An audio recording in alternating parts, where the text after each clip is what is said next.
na madini Zanzibar tayari yumo ukumbini na ameanza kutembelea mabanda ya maonyesho pale nje, na hivi punde atawasili ndani ya ukumbi wetu na tutaanza shughuli yetu. Niwakumbushe tu kwamba shughuli yetu iko live mubashara Azam TV. We are live on Azam TV, and we will also be live on different YouTube channels. And the YouTube channels are Wizara ya Nishati as well as TANESCO yetu. Tuko live kwenye kurasa za YouTube za Wizara ya Nishati pamoja na TANESCO yetu. Lakini of course tuko live mubashara kwenye channel ya UTV, Azam TV, tuko live. Kwa wale wote ambao mtahitaji huduma za ukalimani, tafadhali weka mkono wako juu. Kuna devices au kuna hizo huduma ambazo zimo hapa ukumbini. Kama utahitaji hiyo huduma utaweka mkono wako juu, au utaweza kumshtua asha yoyote au wasaidizi ambao wamo hapa ukumbini. Wamevaa hizi lanyard hivi vya tambulisho vina rangi ya tunaita zambarao, vina rangi ya zambarao, wataweza kukupatia huo msaada. Should you need any translation services, we have them available. We have devices that are going around in the venue, and we have a team of ushers that's ready to ensure that you are served. So should you need that service, please do either put your hand up or connect or let an usher or one of the organizing team members around the venue who have tags with purple lanyards, and they will be more than happy to assist. Our guest of honor is now touring the exhibition booths outside, and we will begin shortly. As we await to begin, make sure that you keep speaking to the person sitting on your left and right. Ask them, how was the conference this week? What stood out to you? What did you enjoy? What are some of your takeaways? And if you have not exchanged contact yet, please do so, because one of the big parts of this conference has been that networking session, getting to know each other to make sure that we are propelling this conversation forward past these 5 days, to make sure that the agendas, the commitments that we have committed to in these 5 days are things that we're pushing forward. And of course, one of the things that has stood out in these 5 days is the importance of collaboration and cooperation. So let's keep networking even as you sit there. Do not simply go into your phone. Make sure you're conversing with somebody sitting next to you. That person sitting on your left and right could be more so the person who's responsible to unlock an incredible door for innovations as well as just development in the space in one or the other. So, mabibi na mabwana, tunavyoenda kukaribia kuanza shughuli yetu ya leo kwa kufunga kongamano letu la siku 5, kongamano letu la 10 la joto ardhi ya Afrika, ningependa kuwahimiza, zungumza na jirani yako aliyeketi kushoto au kulia kwako, tuhakikishe kwamba tunaendeleza mahusiano, tunaendeleza kuungana na kuhakikisha kwamba tunavyoondoka hapa yale mapendekezo na vile vitu tulivyo. Geothermal Development Company, an energy agency in Kenya. We are tasked with developing geothermal resources in Kenya, but also working closely with the Tanzania Geothermal Development Company to develop geothermal resources in this country. So. Thank you. Okay, thank you so much. Thank you, sir. How much are you producing right now? Kenya? Right now we are about 956 megawatts. Almost 1 giga, almost 1 giga. Yes. Thank you. Karibu sana mgeni rasmi. Hapa ni mdhibiti wa nishati na maji, kwa majina anaitwa Aurea Bikira Mungu. Tumekuja hapa kwenye hii event kwa ajili ya kumsupport TDDC kwa sababu ni tunategemea kwamba atazalisha umeme, kwa hiyo atatakiwa kuwa na leseni kutoka EWURA. Kwa hiyo karibu sana mgeni rasmi. Wale ndugu zetu kule Zanzibar Zura unasaidia? Zura tunashirikiana nao sana, na hata mwezi uliopita tulikuwa tuna hafla kubwa tu na Zura walituhost. Asante sana. Asante. Karibu sana mgeni rasmi, na sisi TPDC hatujaacha nyuma. Tuko hapa kwa ajili kwa support wa Wizara ya Nishati na Madini na TGC katika gesi safi. Lakini na sisi TPDC tunasema kwamba tuna support gesi kwa sababu tuna explore na kuzalisha gesi asilia ambayo ni safi. Lakini vile vile tunaamini kwamba kwenye energy mix kwamba lazima uwe na mafuta na gesi ili uweze kufinance miradi ya energy safi. Kwa tunaamini kwamba sisi TPDC kwa kuexplore kwenye oil and gas tunaweza kutumika kama daraja na kule mbele kufinance easy clean energy. Karibu sana. Tunashukuru sana. Karibu sana. Na mgeni rasmi anaendelea kutembea mabanda mbalimbali katika maonyesho haya ya kongamano la 10 la joto ardhi Afrika. Karibu sana mheshimiwa mgeni rasmi katika banda la shirika la umeme Tanzania TANESCO. Sisi tumekuja kuonesha juhudi ambazo zinafanywa na serikali ya awamu ya 6 inayoongozwa na Mheshimiwa Rais katika kuongeza vyanzo mbalimbali vya uzalishaji wa umeme. Na kama unavyofahamu mgeni rasmi, tumekuja kuonyesha maendeleo ya bwawa la Julius Nyerere ambayo yamefikia 99.21 mpaka kufikia mwezi Septemba, na mpaka sasa tunapokea megawati 940 katika gridi ya taifa. Lakini pia tunaendelea utekelezaji wa mradi wa umeme kwa kutumia nguvu ya jua wa Kishapu kule Shinyanga, ambapo tunatarajia kupokea megawati 150, lakini kwa awamu ya kwanza tutapokea megawati 50, ikiwa ni juhudi za serikali kwenye kuongeza vyanzo mbalimbali vya uzalishaji wa umeme na kuimarisha hali ya upatikanaji wa umeme nchini. Bado lakini upo kwenye mchakato.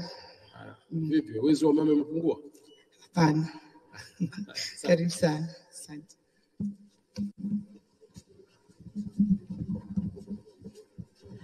Naam, sasa mgeni rasmi anakwenda nje na atatembelea kivutio cha joto ardhi ambacho kinaonyeshwa kwenye mabango, lakini pia baada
Na katika mradi huu una uwezo wa kuzalisha megawati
Ini vitaru vitatu viko ziwa Tanganyika kama unavyoweza kuviona kwenye ramani zetu, kulia kwako na kushoto kwako, mgeni rasmi. Karibu sana.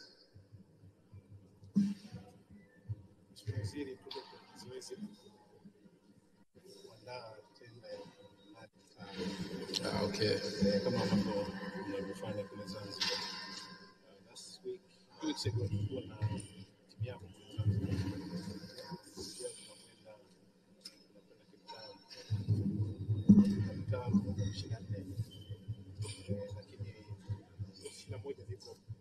Okay.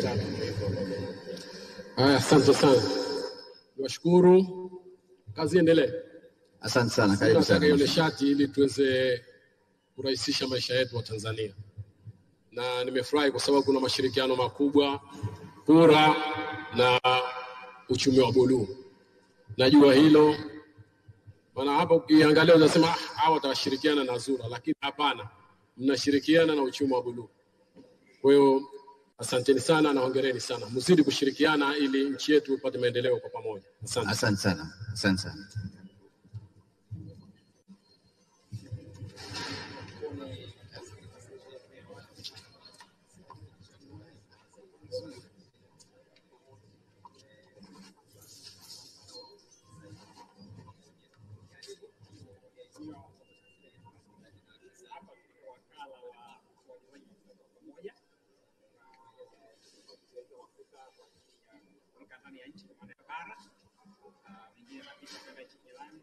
Lakini pia hata mafuta yanayotumika katika visiwa vya Zanzibar pia yanakuja katika mfumo huu ambao unazingatia zabuni shindanishi za kimataifa.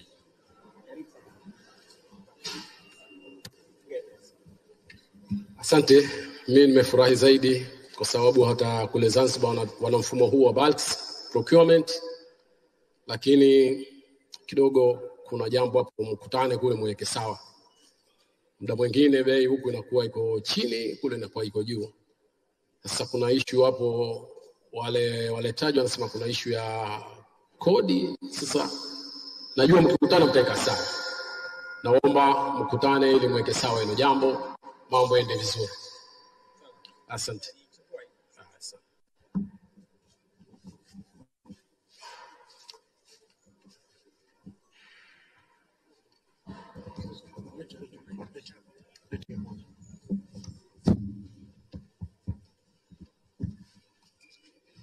Karibu Mheshimiwa mgeni rasmi.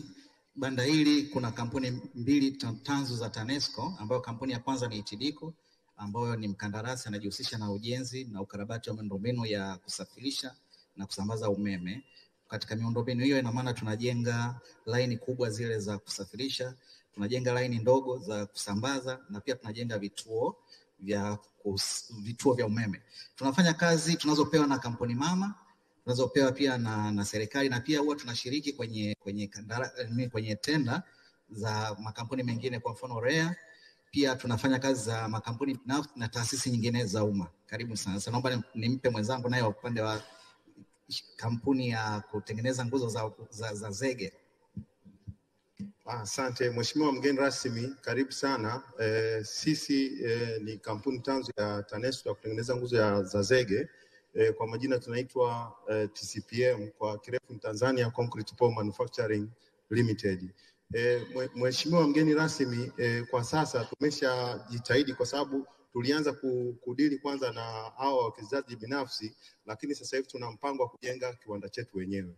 Tutakijenga Tabora. Na hii Mheshimiwa mgeni rasmi imesaidia hata kule katika kwa umeme, kwa sababu mwanzo nguzo za miti hasa kipindi cha mvua au zilikuwa zinaathiriwa sana na maji au uchomaji. Kwa hiyo kwa sasa hivi tunavyobadilika, tunatoka huku kwenda kwenye nguzo za zege, hiyo itatusaidia kuondokana na hivyo vitu vyote. Mheshimiwa mgeni rasmi, karibu. Asante sana. Life full span yake ni muda gani? Mheshimiwa mgeni rasmi, nguzo za zege life span yake ni miaka 50 mpaka 100. Kwa hiyo ukiiweka leo maana yake utakaa mpaka miaka 100, labda unless otherwise labda iwe imetokea, labda imegongwa au kitu kingine ambacho sio cha kawaida. Ni kweli, yani inathibitisha hilo, kwa sababu kuna line ya Zanzibar iliyojengwa mwanzo 1953 hadi leo nguzo zipo na zinaendelea kufanya kazi vizuri. Ni kweli. Lakini viwango viko vizuri. Mheshimiwa mgeni rasmi, kweli kwenye viwango tunapambana sana, yani kuhakikisha kwamba viwango vinakuwa vizuri, na pia bado tunawakaribisha wawekezaji binafsi. Kama wapo watajitokeza, basi wakaribie sana ofisini kwetu. Bado kuna nafasi ya kufanya nao kazi. Sasa kama line ambayo imejengwa hii, zile nguzo ambazo sehemu ambazo haitumiki zimezidi, mnazifanyaje ile line? Unaona ile line ile? Pale ile transmission. Yes. Pale ni kwenye section. Kwenye section tuna stabilize kidogo. Kwa ajili ya kubeba uzito. Kuna sehemu ambayo imebakia haitumiki. Kuna ile ambayo nafikiri ya mita 15. Sasa kuna na nyingine zimefuata 15 ambazo zimetumika. Sasa zimezidi, yani kiutaalamu nyinyi mnajua kama haionekani vizuri, zinakaa kama ni uchafu hivi. Sasa kile kilichozidi mnafanyaje? Maengineer atanirekebisha. Mheshimiwa mgeni rasmi, hilo tumelichukua, tutalifanyia kazi. Basi sawa. Yani jitahidini mnapojenga line, hususan kwenye miji yetu, basi zisibaki zimetokeza juu ambazo hazitumiki. Ni kweli kabisa. Ile excess bora tuikate. Ni kweli kabisa. Asante.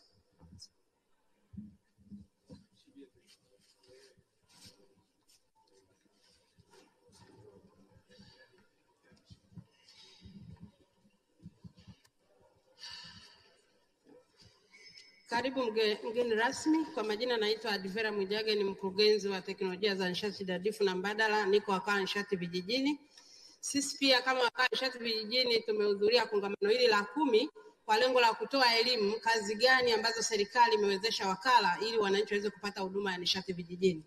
Kama unavyoona kwenye mabango yetu, tunazo nishati mbalimbali ambazo tunafanya au tunawezesha private sector kwa ajili ya kufanya kazi na serikali kuongeza upatikanaji wa umeme nchini, ikiwemo maporomoko ya maji, nishati ya jua. Lakini pia sasa hivi tunahakikisha kwamba vijiji vyote vilivyoko Tanzania bara vimeshapatiwa nishati ya umeme ifikapo Disemba 2024, na program zinazoendelea sasa hivi ni kuhakikisha vitongoji vyote pia vinapatiwa umeme. Lakini mbali na hiyo, Mheshimiwa mgeni rasmi, Mheshimiwa Rais alizindua mkakati wa nishati safi ya kupikia mwezi wa 5.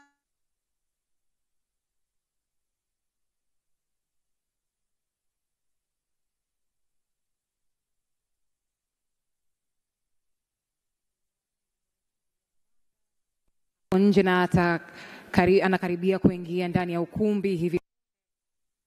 Mgeni rasmi anakaribia kuingia ndani ya ukumbi hivi punde, atasindikizwa na meza kuu, na hapo atakapoingia tutaenda moja kwa moja kwenye kuanza au kupitia ratiba yetu siku hii ya leo kwenye hafla hii ya kufunga kongamano la 10 la joto ardhi Afrika.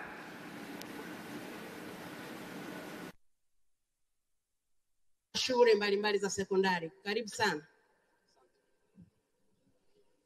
Hivi wale wa vijijini mshajaribu kuandaa chata ya kuonesha ukitumia mkaa, ukitumia gesi, alafu ukitumia na haya majiko ya umeme, difference ya gharama? Mshaandaa kitu kama hicho kuwaonesha kabisa? Mheshimiwa mgeni rasmi, kwa sasa hivi taarifa nyingi zilizopo ni za matumizi ya nishati ambazo sio salama. Kwa sababu serikali imekwisha kuanza kutoa ruzuku kwenye upatikanaji wa nishati safi, wakati tunatekeleza mradi awamu ya kwanza utakapoisha, hiyo ndio kazi itakayofanyika. Kwa sababu tayari wale wananchi walishatumia kuni, walishatumia mkaa, sasa wanaweza kutupa taarifa sahihi baada ya kutumia umeme, gesi au majiko banifu. Haya, asante. Asante. Elimisheni wa Tanzania wasiogope mabadiliko ya teknolojia. Tunafanya hivyo mheshimiwa. Asante. Asante.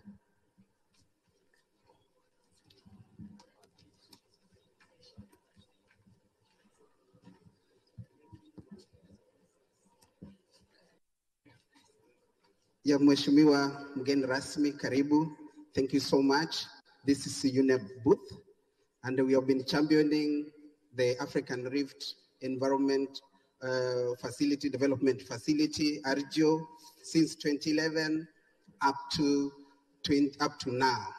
It's when we are handing it over to AGA, Africa Geothermal Association, and we have been doing a number of things in the region, like technical assistance, capacity building, and also we have been doing biannual conferences like this one, it follows the networking all over the continent and along the rift.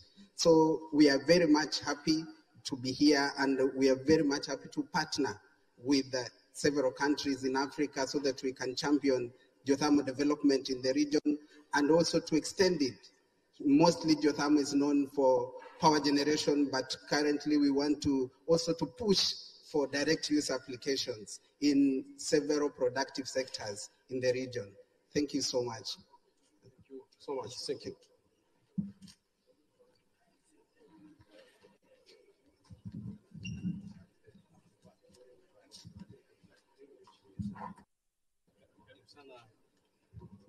Karibu sana Mheshimiwa mgeni rasmi katika banda letu la Wizara ya Nishati. Mheshimiwa mgeni rasmi, sisi Wizara ya Nishati kazi yetu ni kusimamia sera ya nishati ya mwaka 2015, sheria na mikakati, kuhakikisha kwamba nishati ni swala ambalo linapatikana kwa uhakika katika nchi ya Tanzania. Na katika kusimamia huko ni katika masuala ya gesi na mafuta pamoja na masuala ya umeme na nishati jadidifu, ikiwemo swala clean cooking, pamoja na chanzo ambacho ni muhimu sana, chanzo cha nishati ya joto ardhi, ambapo ndo tuko katika kongamano hili ambalo Mheshimiwa mgeni rasmi unakuja kulihitimisha. Kwa hiyo serikali inahakikisha kabisa sana kupitia Wizara ya Nishati kwamba nishati inapatikana ya uhakika kabisa, kwa kuwa nishati ndiyo chanzo muhimu sana katika sekta zingine zote za uzalishaji katika nchi. Asante sana mgeni rasmi, na majina yangu ni Ngereja Mgejwa, mjiolojia mkuu kutoka Wizara ya Nishati. Hongera sana, kazi endelee. Asante sana.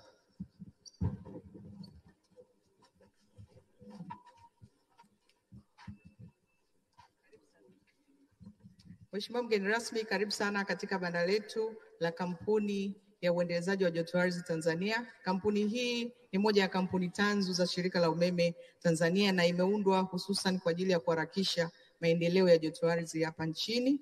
Kama inavyofahamika, nchi yetu imebarikiwa kuwa na rasilimali hii yenye uwezo wa kuzalisha megawati zisizopungua 5,000 za umeme na 15,000 za joto, na takriban mikoa 16 hapa nchini imepitiwa na rasilimali hii, na tumekuwa na site zisizopungua 50, lakini ili kuweza kuharakisha upatikanaji wa rasilimali hii tumeweza kuwa na miradi 5 ya kipaumbele, ambayo mojawapo ni mradi wa Ngozi wenye uwezo wa kuzalisha megawati 70 huko mkoani Mbeya, mradi wa Kijombaka wenye uwezo wa kuzalisha megawati 60 huko mkoani Mbeya pia, mradi wa Songwe ambao wenye uwezo wa kuzalisha megawati 5 mpaka 38 huko mkoani Songwe, mradi wa Natron ambao uko mkoa wa Manyara, na mradi wa Ruhoi wenye uwezo wa kuzalisha megawati 5 ambao uko mkoa wa Pwani. Katika hili pia tungependa kuishukuru sana serikali kwa kuweza kutupatia fedha ambazo zimetuwezesha kununua mtambo ambao utatusaidia kuchoronga visima ambavyo vinakwenda kufanya uhakiki wa rasilimali hii. Na kwa sasa mtambo huu uko kwenye site yetu ambayo tayari imekamilisha taratibu au tafiti za awali za kuweza kupata joto ardhi, na tunatarajia kwenda kuchimba kwa ajili ya uhakiki ambao uko mkoani Ngozi. Karibu sana. Asante sana, nimefurahi sana kwa sababu tukiwa tunaweza kujisimamia wenyewe kwenye mambo haya, nafikiri maendeleo yetu yatakuwa hayatetereki, na kila Mtanzania anayetusikia kwa sasa awe na uhakika wa kwamba umeme ambao utatosheleza kwa taifa letu na mwingine kuwapa majirani zetu basi utapatikana, si ndio? Ndio. Asante. Tunakushukuru sana. Karibu.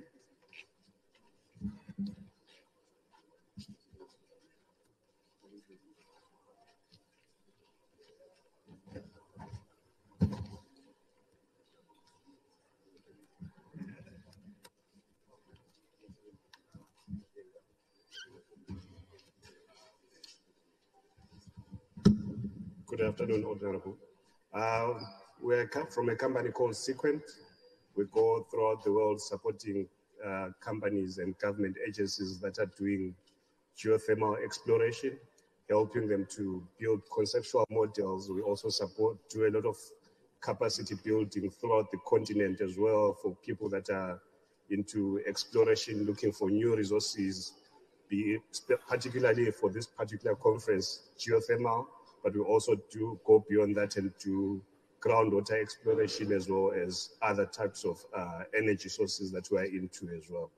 But we are here to meet some of our users, get to know them in person, get to know what they are up to, and to see how best we can support them, looking for opportunities to support in terms of capacity building, to build the skills necessary for people to run with their projects on their own. That's the main thing that we do. Okay. Thank you for your support.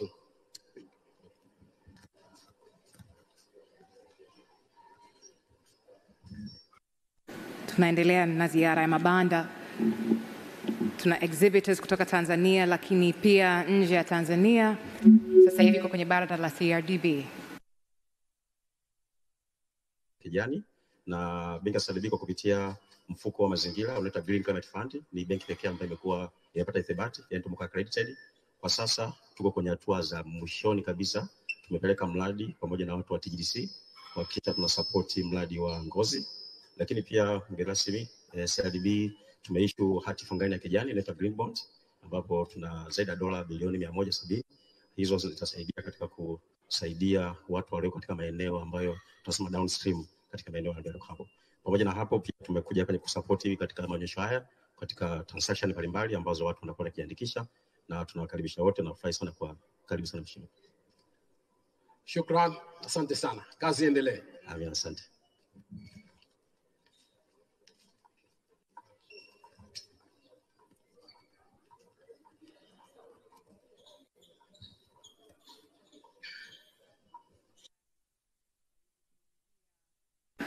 Ukumbini, mabibi na mabwana, tutapata burudani kidogo kutoka brass band tukiwa tunajitayarisha kumkaribisha mgeni rasmi, na pale atakapoingia ukumbini, mabibi na mabwana, tutawaomba kwa heshima na taadhima, tutasimama, tutamkaribisha na makofi na shangwe za kipekee. When the guest of honor arrives into the venue, ladies and gentlemen, I will ask us all to stand up. In respect, we are going to welcome him with unique applause as we prepare to close this 5-day ceremony, the African Rift Geothermal Conference.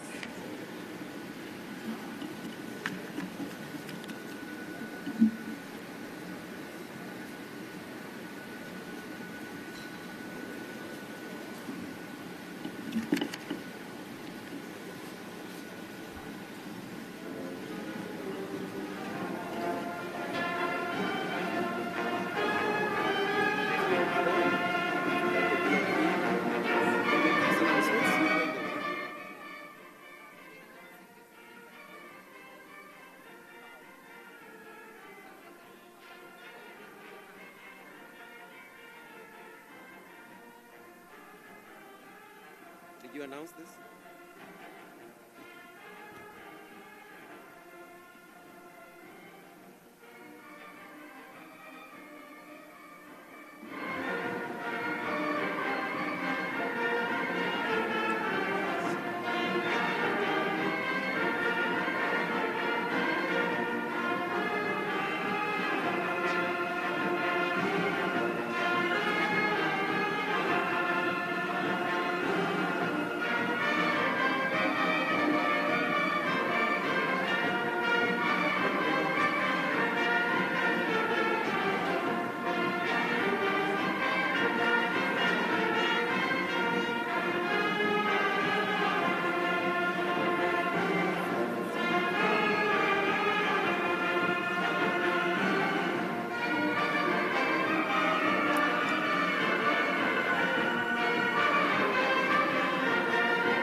Mabibi na bwana, mgeni rasmi ameshakamilisha ziara na sasa kilichobaki ni kumkaribisha ndani ya ukumbi huu ili tuweze kuendelea na ratiba ya ufungaji.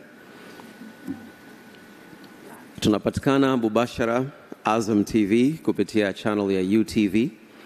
Mnaweza mkatufuatilia kuanzia wakati huu na tangu mkutano huu umeanza kupitia TANESCO yetu na pia Wizara ya Nishati kupitia hii mitandao ya kijamii.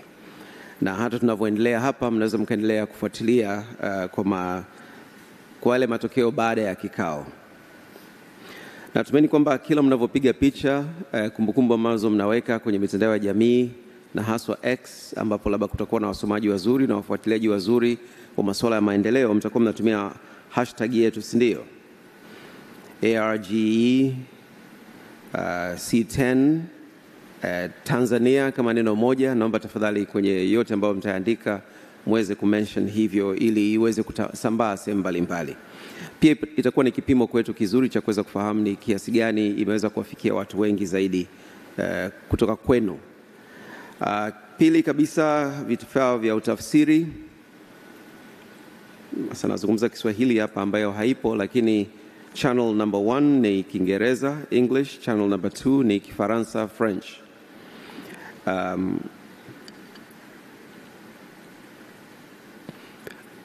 Mgeni rasmi atakapoingia tutasimama, tutapiga makofi. Leo hatutaimba wimbo wa taifa, brass band itatupigia fanfare. Tutaketi na kuendelea na ratiba yetu ambayo itaanza na sala kwanza. Kisha baada hapo salamu za utambuzi na kuendelea na vipengele vya ratiba kama ambavyo bila shaka utakuwa umeinakili kupitia QR code ambayo inajionyesha kwenye screen hivi sasa. Ukitaka kuipata ratiba, pia picha za matukio ya siku hizi 5 hadi kufikia leo, bila shaka QR code hiyo itakusaidia zaidi. Khalila, over to you. Thank you very much. Thank you very much, Taji. Ladies and gentlemen, distinguished guests, elders, leaders, innovators, honored participants. Once again, good afternoon to everybody joining us online from Tanzania and across the shores. Welcome to Tanzania and also welcome to the closing ceremony of the 10th African Rift Geothermal Conference, ARGeo-C10, that has been happening here in Dar es Salaam, Tanzania over the past 5 days. To those who are in the venue with us, we are live on ASAM TV. On the ASAM decoder, we are live on UTV. The channel is UTV. So should you want to let anybody know to follow us, to follow the conversations and make sure that they're connected and engaged with the proceedings, let them know to switch or dial to UTV on ASAM. But at the same time, we are also live on the YouTube pages of Wizara ya Nishati, the one word, Wizara ya Nishati, but also we are live on TANESCO Yetu's YouTube page. And should you also want to follow the conversation today or any other day, do look for the hashtag ARGeo-C10 Tanzania, ARGeo-C10 Tanzania. And for all the pictures that you have been posting, all the conversations that you have been having, all the deliberations you have been engaging with your teams and with your people online, make sure that you use that hashtag ARGeo-C10 Tanzania so people who are out there know what happened in the space and that the engagement goes beyond these four walls across the borders, and so Africa gets engaged. As my co-host did mention, we have hashtags that have been made available, and the photos from the proceedings from day one all the way to today are available on that link. Should you be wondering, how do I scan a QR code? It is very simple. What you do, you literally just take out your smartphone, you go to the camera application, and you will literally hover it and just point it towards the QR code on the screen. A link will appear on the camera application, and you will click on that link. It will take you directly to that site where you'll be able to download your photos that have been made available. And as Chaji also said, the guest of honor is going to be arriving in the venue shortly after that exhibition tour that has just happened. And when he gets into the venue, we shall all stand up and applaud him as he enters the venue. We have had an incredible 5 days deliberation. Let's end it with a bang, with a celebration, making sure that the commitments that have been made in this room keep moving. And as we are waiting for the guest of honor, as we had agreed initially, let's keep engaging, let's keep networking with the person sitting on your left and on your right. Make sure you don't leave this space without getting their information. The guest of honor, ladies and gentlemen, please may we ask you to rise on your feet as our guest of honor enters the venue. Mabibi na mabwana, tunaomba kwa heshima na taadhima tusimame na tuweze kumkaribisha mgeni rasmi kwa makofi na shangwe za kipekee.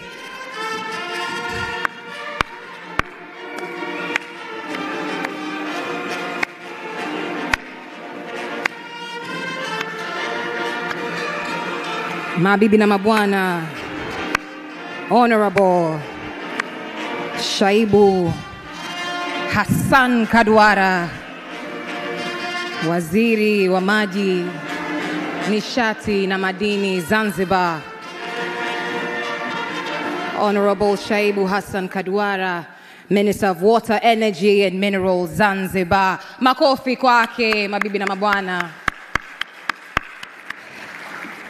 Waliungana naye, mabibi na mabwana, tunaye Dr. James Matarajio, Deputy Permanent Minister, Petroleum and Gas, Ministry of Energy. Pia tunaye Honorable Dr. Joseph Mhagama, Chairman of the Parliament of the United Republic of Tanzania. We also have with him Dr. Matthew Mwangoma, General Manager TGDC. We also have Dr. Mesret Zemudkun, Head of UNEP, Southern African Sub-Saharan Sub-Regional Office. We also have Engineer Innocent Luoga, Chairman of the National Organizing Committee. Mabibi na mabwana, naombeni tukae.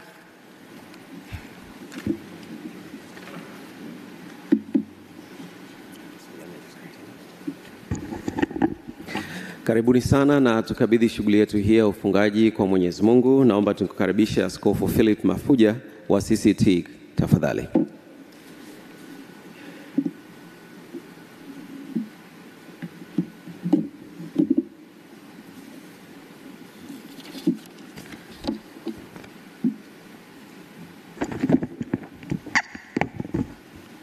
Tuombe. Mwenyezi Mungu, Baba yetu, Muumba wa mbingu na nchi, tunakushukuru, tunakutukuza, tunaliheshimu jina lako, maana wewe Mungu ni mkuu. Umeumba viumbe vyote vya duniani na mbinguni. Tunakushukuru kwa ajili ya kutumbia nchi nzuri ya Tanzania, nchi iliyojaa rasilimali nyingi ikiwemo joto ardhi ambayo imekuwa na kongamano katika wiki hii. Tunakushukuru sana kwa ajili ya amani na utulivu wa taifa letu la Tanzania. Tunakushukuru kwa ajili ya serikali yetu inayoongozwa na Mheshimiwa Dr. Samia Suluhu Hassan, Rais wa Jamhuri ya Muungano wa Tanzania. Na tunaendelea kumwombea hekima, endelea kumjaza maarifa, endelea kumlinda, umjalie afya njema pamoja na viongozi wasaidizi wake. Mwenyezi Mungu, tunaendelea kushukuru kwa ajili ya kongamano hili. Tunashukuru kwa ajili ya mambo mbalimbali ambayo yamejadiliwa, ambayo yanatija kwa ajili ya taifa letu na hata kwa ajili ya bara la Afrika. Tunaomba ya kwamba Mungu, mijadala ambayo imefikiwa na maazimio yataenda kusaidia bara letu la Afrika na nchi yetu ya Tanzania. Naomba Mungu ya kwamba utawasaidia viongozi wetu kuweza kutekeleza, lakini pia hata viongozi waandamizi na wananchi wote kuendelea kupokea na kusimamia miradi yote inayotokana na joto ardhi ili iweze kuleta manufaa katika taifa letu. Tusaidie tuendelee kuwa mawakili wema katika mali ambazo Mungu umetupatia. Asante sana hata kwa ajili ya mgeni rasmi, Waziri wa Maji, Nishati na Madini kutoka Zanzibar, Mheshimiwa Kaduara. Tunamwombea Mungu endelea kumjaza hekima na maarifa anapokuwa anaongoza wizara hiyo, na hata kwa ajili ya siku hii leo ambayo amepewa heshima kwa ajili ya kufunga kongamano hili. Endelea kumjalia neema na endelea kutubariki sisi katika hafla hii ya kufunga kongamano hili. Tunaomba haya tukiamini ni katika jina la Mungu Baba na Mwana na Roho Mtakatifu. Amina. Asante.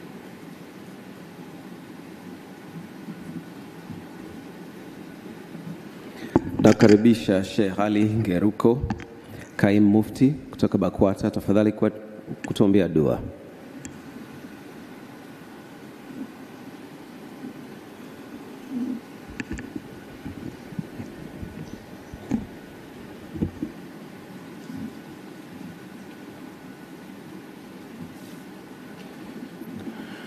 بسم الله الرحمن الرحيم الحمد لله والصلاة والسلام على رسول الله وبعد. Mwenyezi Mungu tunakushukuru kubwa zaidi kwa amani, utulivu na mshikamano, na tunaishukuru serikali yetu kwa kuitumia vizuri amani, mshikamano na utulivu katika kutuletea maendeleo haya na matumizi mazuri ya rasilimali ambazo wewe Mwenyezi Mungu umetupa. Kubwa zaidi siku ya leo tunakushukuru kwa zile siku 5 ambazo tumekaa hapa ukitupa uwezo wa kuweza kutafakari na kuambizana kwa yote ambayo wewe Mwenyezi Mungu umetuwezesha. Tunakuomba Mwenyezi Mungu kwa baraka ya siku hii ya leo, haya tuliyokubaliana hapa yaende yakafanikiwe. Tunamwombea mama yetu Samia Suluhu Hassan aendelee kutuongoza na umpe afya njema, umpe zaidi busara alizokuwa nazo. Mgeni wetu rasmi aliyehudhuria leo hapa, Mwenyezi Mungu umpe kila la kheri, umpe amani, umpe utulivu wa nafsi yake, utulivu katika familia yake. Na kila aliyehudhuria leo, Mwenyezi Mungu tunakuomba ya Rabbi umpe amani, umpe utulivu wa moyo wake na nafsi yake na familia yake. Wa sallallahu ala sayyidina Muhammad wa ala alihi wa sahbihi ajma'in walhamdulillahi rabbil alamin.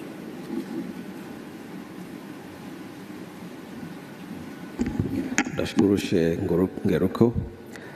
Kutoka TEC, Father Pius Nchimbi, karibu tafadhali.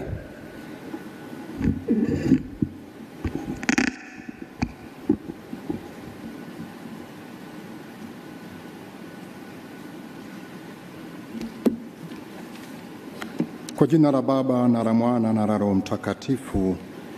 Mungu Baba Mwenyezi, tunakushukuru sana kwa kutunanisha katika siku hizi 5, na leo tunapofunga kongamano hili. Tunakuomba uendelee kulibariki taifa letu, viongozi wetu Mheshimiwa Rais wetu Dr. Samia Suluhu Hassan aweze kujaliwa baraka tele, uongozi bora, hekima na afya njema, na viongozi wote wa serikali wajaliwe baraka hizo, na huyu mgeni wetu rasmi ambaye tunaye hapa mjalie baraka na heri katika maisha yake, na kila moja apewe baraka hizo kadiri ya sifa na utukufu wako. Tunakuomba ufanikishe mpango huu wa joto ardhi uweze kuleta maendeleo ya taifa letu na mataifa mengine kwa ajili ya sifa na utukufu wako. Tunawaombea pia ndugu wanaosafiri baada ya kongamano hili angani, ardhini na majini, wasafiri salama. Mungu Mwenyezi ubariki taifa letu kwa jina la Baba na la Mwana na la Roho Mtakatifu.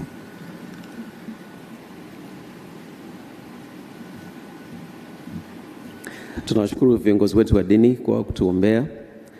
Na sasa mabibi na bwana, wakati umefika tuende na ratiba ya ufungaji wa mkutano wetu. Tutaanza na salamu za utambuzi na kutoka kwa Engineer Innocent Loga, mwenyekiti wa kamati ya maandalizi ARGeo-C10. Tumpigie makofi mengi sana. Karibu engineer.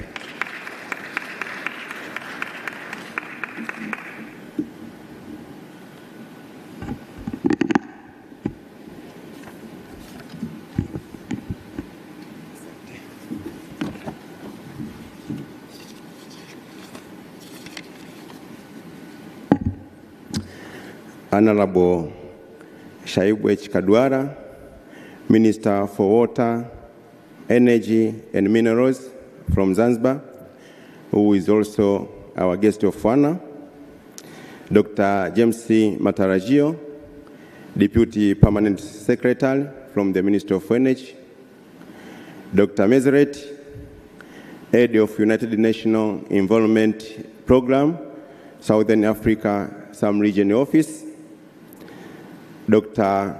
Peter Omenda, the President of the Africa Geothermal Association. Mr. Matthew Mwangomba, the General Manager of the Tanzania Geothermal Development Corporation.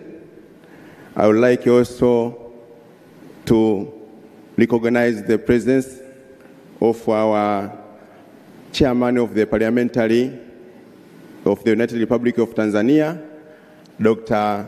Joseph Kizito Mwagama, honorable members of the Parliament present here, and the diplomatic and government officials, all the protocol observed. Good afternoon.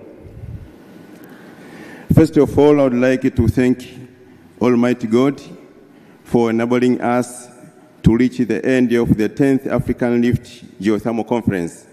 We call it ARGeo-C10. Second, on behalf of the National and Regional Organizing Committee, I would like to express my sincere gratitude to Honorable Shaibu Kadwara, the Minister of Water, Energy and Minerals of Zanzibar, for being a guest of honor. Despite of your hectic schedule, you have given us much significance. Thus, we greatly appreciate your attendance. Thirdly, I would like to recognize the presence of all our honorable members of the Parliament, led by the Chairperson of the Parliament Committee, Mr. Joseph Mwagama. Despite of your tight schedule and the local government election ideas, you have allocated the time to attend not only the opening session and also not only the closing session, but I understand you have been attending all conference sessions. So we thank you very much. Waheshimiwa wabunge, tunawashukuru sana mkiongozwa. Tunawashukuru sana waheshimiwa wabunge mkiongozwa na mwenyekiti wa bunge Dr. Joseph Mwagama. Kwa kweli mmetupa heshima kubwa sana. Tunatambua majukumu yenu, lakini mmeweza kushiriki na sisi tangu mwanzo wa ufunguzi, mmeshiriki pia mafunzo, lakini pia mmeshiriki hata sasa mwisho tunapofunga kongamano hili. Tunawashukuru sana kwa heshima mliotupatia. Honorable guest of honor, the 10th edition of Africa Rift Geothermal Conference started on 21st October 2024. Have brought together more than 100 technical experts, policymakers, industrial leaders, and development partners whose presence and active engagement have made this ARGeo-C10 a great success. The week composed of series of events and activities which included training, dialogue, ministerial roundtable discussion, meetings, is coming to an end today. Myself, I have gained geothermal knowledge from this conference.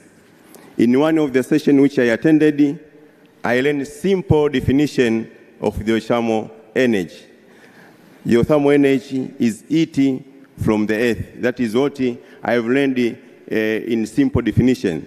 That geo stands for earth and the thermal stands for heat. This is a very simple definition of geothermal energy. Honorable guest of honor, for 2 days, starting from tomorrow, delegates are expecting to visit the geothermal site in Mbeya and Songwe. The site in Mbeya are Kiejombaka and Ngozi, while the site in Songwe is Songwe. Honorable guest of honor, today my task is to introduce the audience. But before I begin the introduction, let me sincerely thank the event sponsors whose kind donation have enabled this event to take place.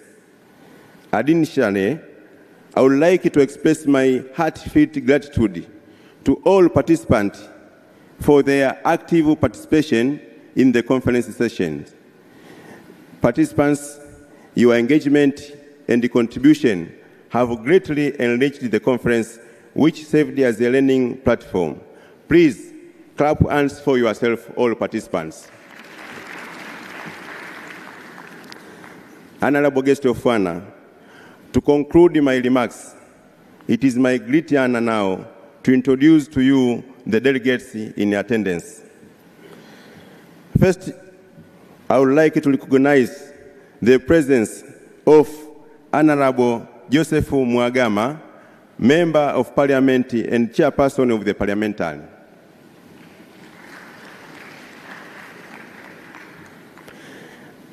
Honorable guest of honor, I would like to recognize the presence of Dr. James Matarajio, the Deputy Permanent Secretary, Minister of Energy.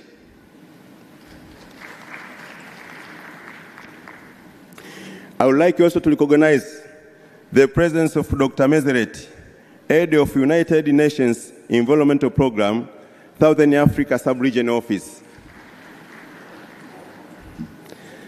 Guest of honor, I would like to recognize the presence of Dr. Peter Omenda, the President of Africa Geothermal Association, AGA. I would like also to recognize the presence of Engineer Matthew Mwangomba, the General Manager of Tanzania Geothermal Development Corporation. Guest of honor, with us also we have other delegates, including Mr. Joseph Mwangi, representing Commission of Energy Africa Union. Please. Thank you for coming.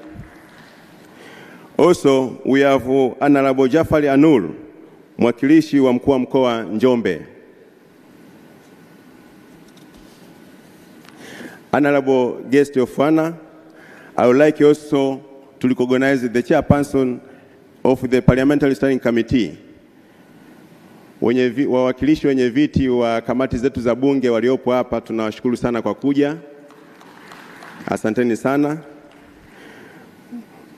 Mheshimiwa mgeni rasmi, naomba pia niwatambue waheshimiwa wabunge wote ambao pia wapo na sisi hapa na walikuwa tangu siku ya kwanza ya ufunguzi. Tunawashukuru sana waheshimiwa wabunge kwa kutupa heshima kubwa hii. Mheshimiwa mgeni rasmi, naomba pia niwatambue mwenye kiti wa bodi ya shirika letu hili, kampuni yetu ya kuendeleza joto ardhi, Profesa Shubi Kaijage. Asante sana. pamoja naye naomba pia niwatambue wenye viti wa bodi wote ambao wapo pamoja na sisi wa mashirika yetu na taasisi mbalimbali. Mheshimiwa mgeni rasmi, naomba pia niwatambue taasisi binafsi ambazo zipo hapa wameungana na sisi katika siku hii ya kufunga kongamano letu. Heads of institutions from public and private institutions, please stand up.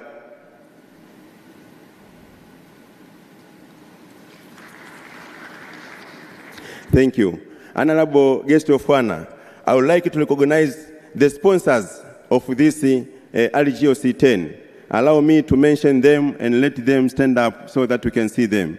The first sponsor is the UNEP, United Nations Environment Program, region and Kenya. Please, can you stand up? The guest of honor can see you. Another sponsor is the Sumitomo Corporation.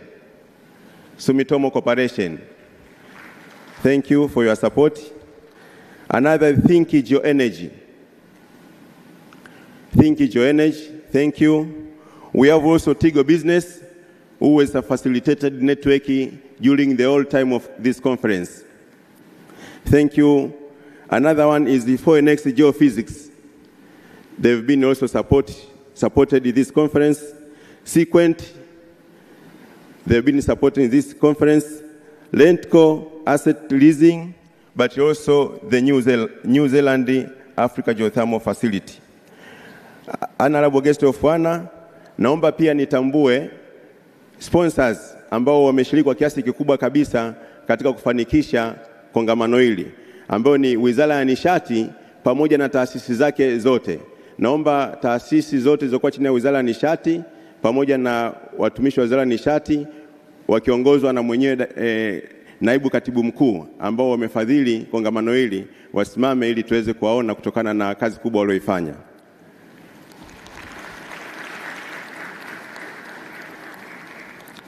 Guest of honor, I would like to recognize also the presence from universities, religious leaders, and also I would like to recognize the honorable councillors from geothermal areas in the country. Madiwani wote wanaotoka maeneo ambayo kuna hii rasilimali ya joto ardhi wapo hapa. Tulikuwa nao siku ya ufunguzi na siku ya leo tunapofunga wapo, ambao wao kwa kiasi kikubwa Mheshimiwa mgeni rasmi ndio wamekuwa wakitusaidia kuzisimamia haya maeneo yetu yanayozalisha joto ardhi. Mheshimiwa mgeni rasmi, kwa kipekee kabisa nikiwa kama mwenyekiti wa kamati ya maandalizi ya kitaifa pamoja na taifa, naomba kuwatambua wanakamati wote ambao kwa kweli wamekosa usingizi kwa kipindi chote cha kuandaa ile kongamano. Naomba wasimame ili Mheshimiwa mgeni rasmi uweze kuwatambua wanakamati wote ambao wamehusika kuandaa ile kongamano. Asanteni sana kwa kazi nzuri. Mheshimiwa mgeni rasmi, napenda pia kuwatambua wananchi wanaotufuatilia mbashara. Wamekuwa wakitufuatilia tangu siku ya ufunguzi na hata leo nafahamu wanatufuatilia katika vyombo mbalimbali, na nawaomba pia waendelee kutufuatilia hadi mwisho. Mheshimiwa mgeni rasmi, nakushukuru sana kwa kunipa nafasi ya adhimu ya kufanya utambulisho, na sasa kwa heshima naomba nimrudishie MC aendelee na ratiba. Asante sana Mheshimiwa mgeni rasmi.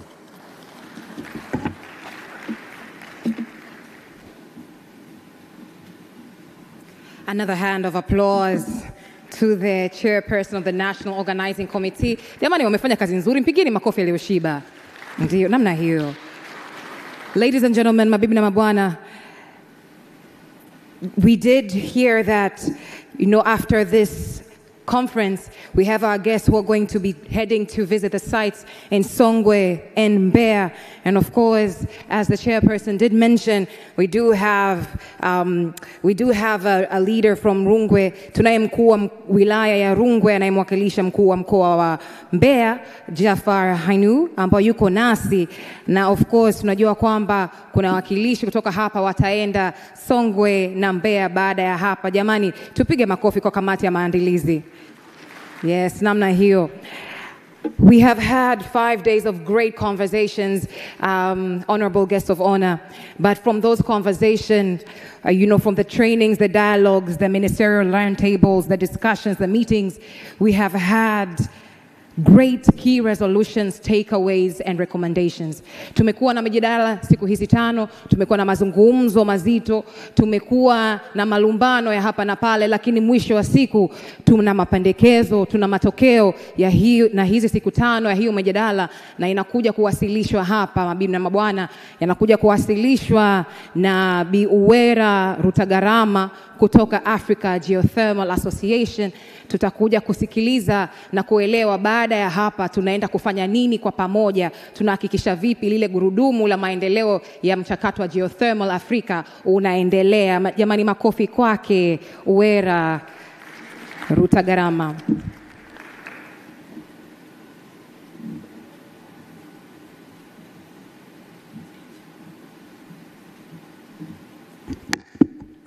Thank you. Honorable guest of honor, distinguished guests, all protocol observed. I'm honored to present the key resolution of the 10th African Rift Geothermal Conference. As you know, the conference started on 21st, and the theme of the conference was accelerating development of geothermal resources for just energy transition, carbon markets, and net zero emission. We had 9 previous ARGeo conferences that were held in different countries. The first was in Ethiopia in 2006, followed by Uganda in 2008, Kenya in 2010, Tanzania in 2014, Ethiopia in 2016, and Rwanda in 2018, and Kenya again in 2020, and the last one was held in Djibouti in 2022.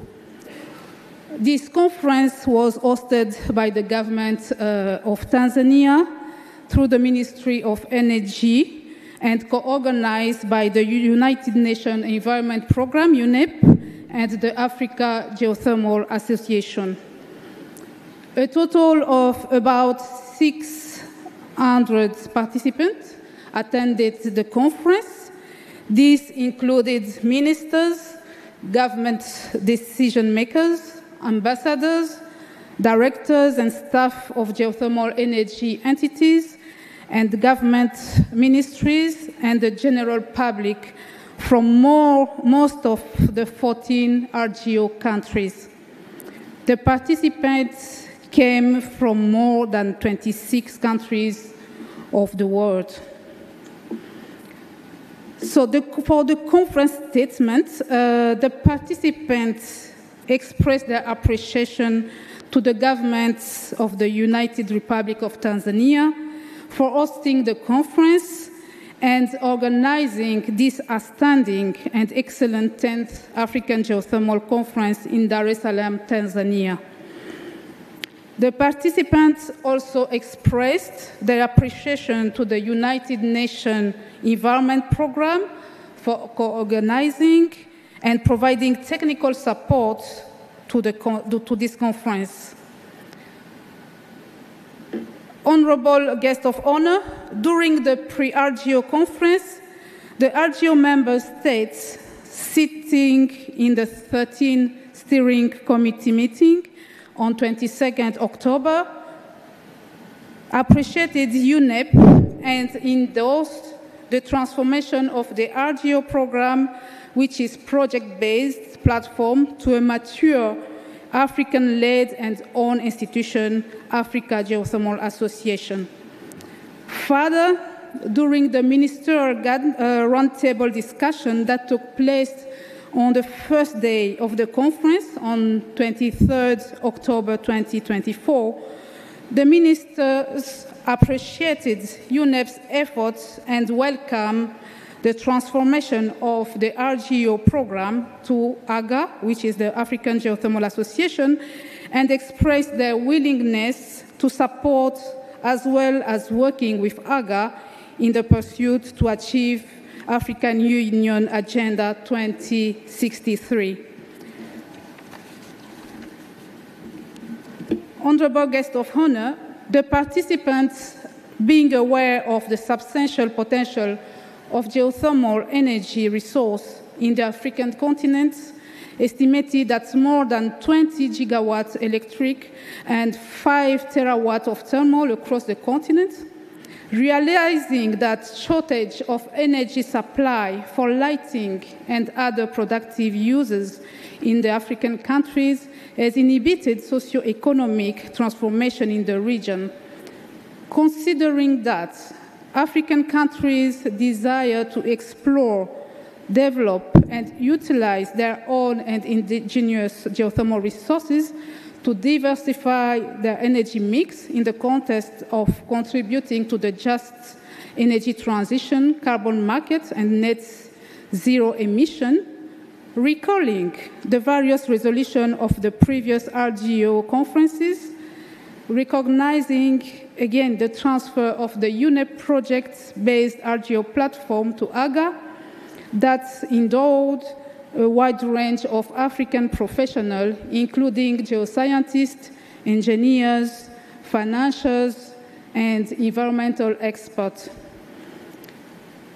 Therefore, in recognition of the needs for a continued support and political will from governments, the participants recommended that government first integrate geothermal energy in their long-term national and regional power development master plans and national determined contribution to respond to the Paris Agreement 2015. The other recommendation is to develop harmonized energy policies, laws, including geothermal, and regulation with a view to diversifying the use of geothermal resources to drive the various catalytic sectors to meet SDG goals as per the implementation of the just energy transition in Africa.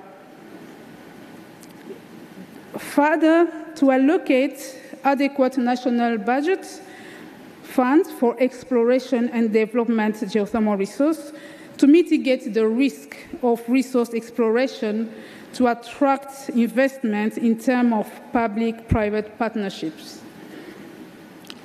Again, the recommendation to the government is to support cooperation and collaboration with regional energy development projects for power generation and direct use. And finally, to recognize the African Geothermal Association to provide the technical and science-based information and evidence that supports governments to develop a clear and harmonized policies in their respective countries. Honorable guest of honor, the participant at the conference, in addressing the challenges of developing geothermal energy in the region, recommended that the African Geothermal Association to continue collaboration with UNEP to create platform for regional networking and advocacy purposes. He further recommended that AGA should maintain good relationship and collaborate with government agencies, private developers, research and academic institutions to fast-track geothermal development in Africa, to bring knowledge and skills, finance, and best practices.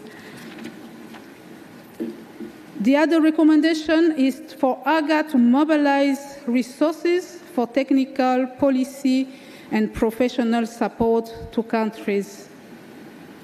AGA should further support member states in enhancing and strengthening regional cooperation that contributes to exchange of information, share best practices, and maximize the benefit of countries.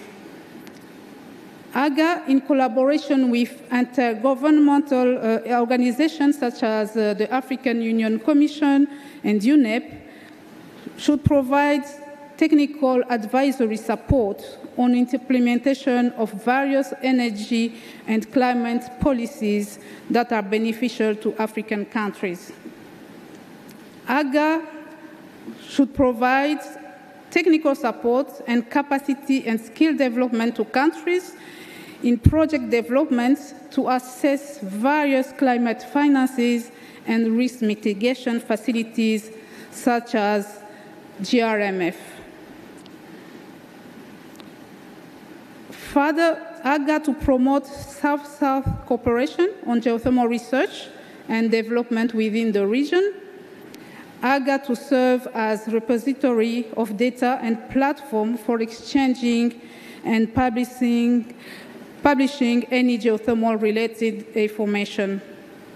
Finally, ARGA to provide continued support to countries in terms of new technologies, digital transformation, and innovatives related to renewable energy, including geothermal. Those are the key resolutions of this ARGeo conference, this 10th ARGeo conference. Thank you very much. Ladies and gentlemen, ninaomba mjipigie na nyie makofi, manake haya ndio mapendekezo kutoka kwenu. Mchakato umekuwa ni mzito, lakini umeenda vizuri. Mabibi na mabwana, baada ya hapo ningependa kuwakaribisha wadau wakuu kabisa kuja kuzungumza nasi. I'd like to welcome some key partners to come and speak with us. So firstly, I'd like to welcome to the stage Dr. Mesret Zemedukun, Head of UNEP Southern African Sub-Regional Office. Makofi kwake tafadhali. She has been a critical voice in advancing geothermal development across the continent.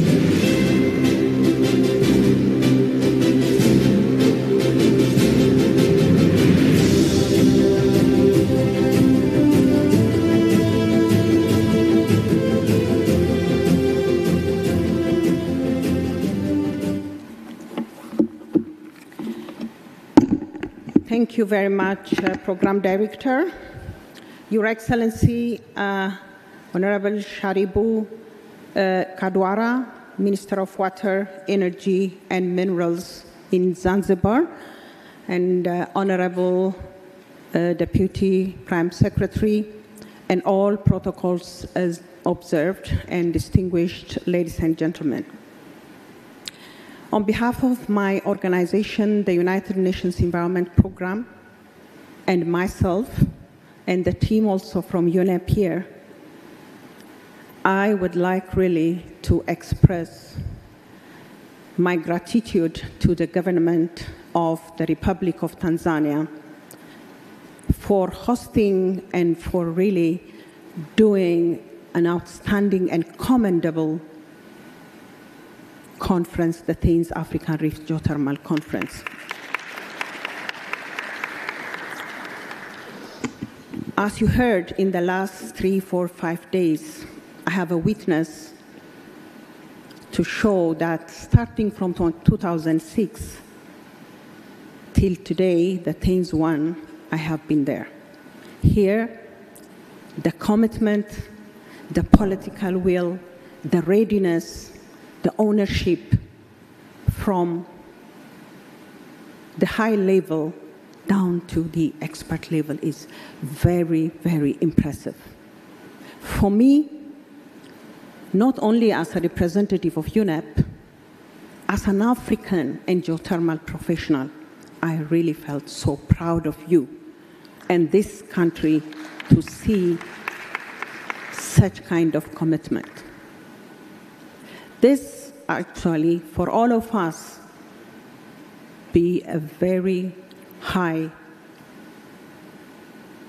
expectations from this government, and we will continue helping, supporting in technical aspects and beyond, also as call to action, as my colleague, Engineer Matthew, used to tell us, this is not a workshop, this is call for action.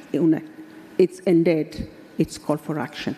This is like a very good example for us to continue and just to develop our indigenous resource, what we have, which is renewable, reliable, and also sustainable, that gives power and also a direct use application for all kind of productive uses that will really contribute to the socio-economic challenge. This conference also demonstrates the togetherness of all African nations, not only bounded in the East Africa Rift system, but we have all Africa. We have Egypt, we have Cameroon, we have Nigeria. What more could we want? How did we start it, colleagues?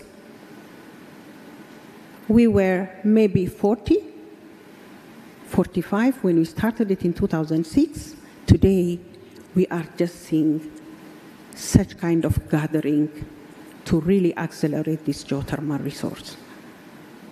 It's not only the government of Republic of Tanzania who should be congratulated. African Union should also be congratulated to see all this gathering and happening, and I'm proud of my organization, the United Nations Environment Program, to really lead that.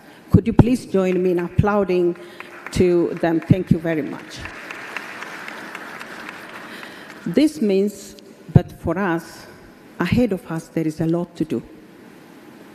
We are here talking and also bringing different kinds of actually aims and objectives. The bottom line is seeing number of megawatts that connect us to the grid. We have to really work hard. My organization, United Nations Environment Program, has been really working very closely with international partners and member states to really create the capacity and skill. More than 400 we have served, and with different partners, we managed actually to really see a different kinds of resources, including Mbeya, in Songwe, and also in Ngozi, where we were able to distinguish actually the existing and the distinct nature of Songwe and also in Ngozi. So all this, for us, it's a starting stage. We look forward to better cooperation. We look forward to better collaboration, and we look forward for better partnership with all, and particularly the United Nations Environment Program will continue to support, because we are custodian for all environmental sustainability that really contributes to the sustainable development and to the aspiration of the African Union Agenda 2063. For us, you trusted us when we had the steering committee, when we had the ministerial roundtable discussion to offer our effort and our results to the African Geothermal Association. In that aspect, we will continue working with African Geothermal Association and also see a lot of results. This is the beginning, Your Excellencies, distinguished ladies and gentlemen. For us, for my age, before I start geothermal,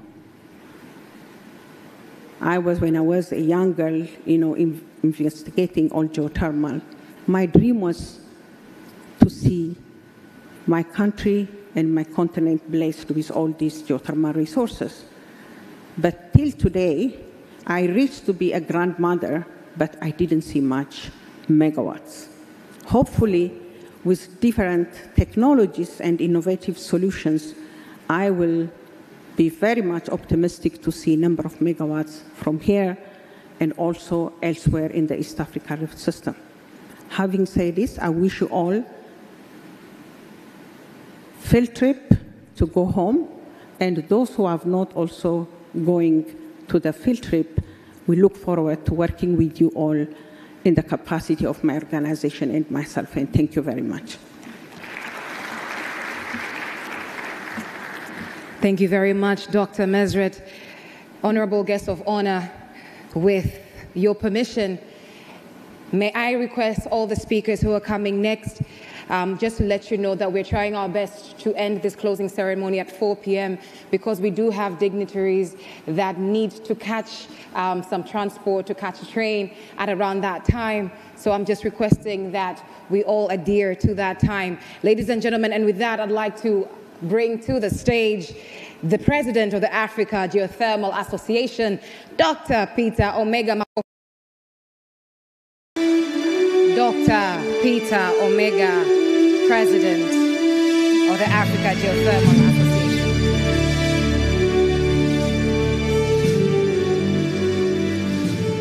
Our guest of honor, Honorable Shaibu Kadwara, the Minister for Water, Energy and Minerals of Zanzibar.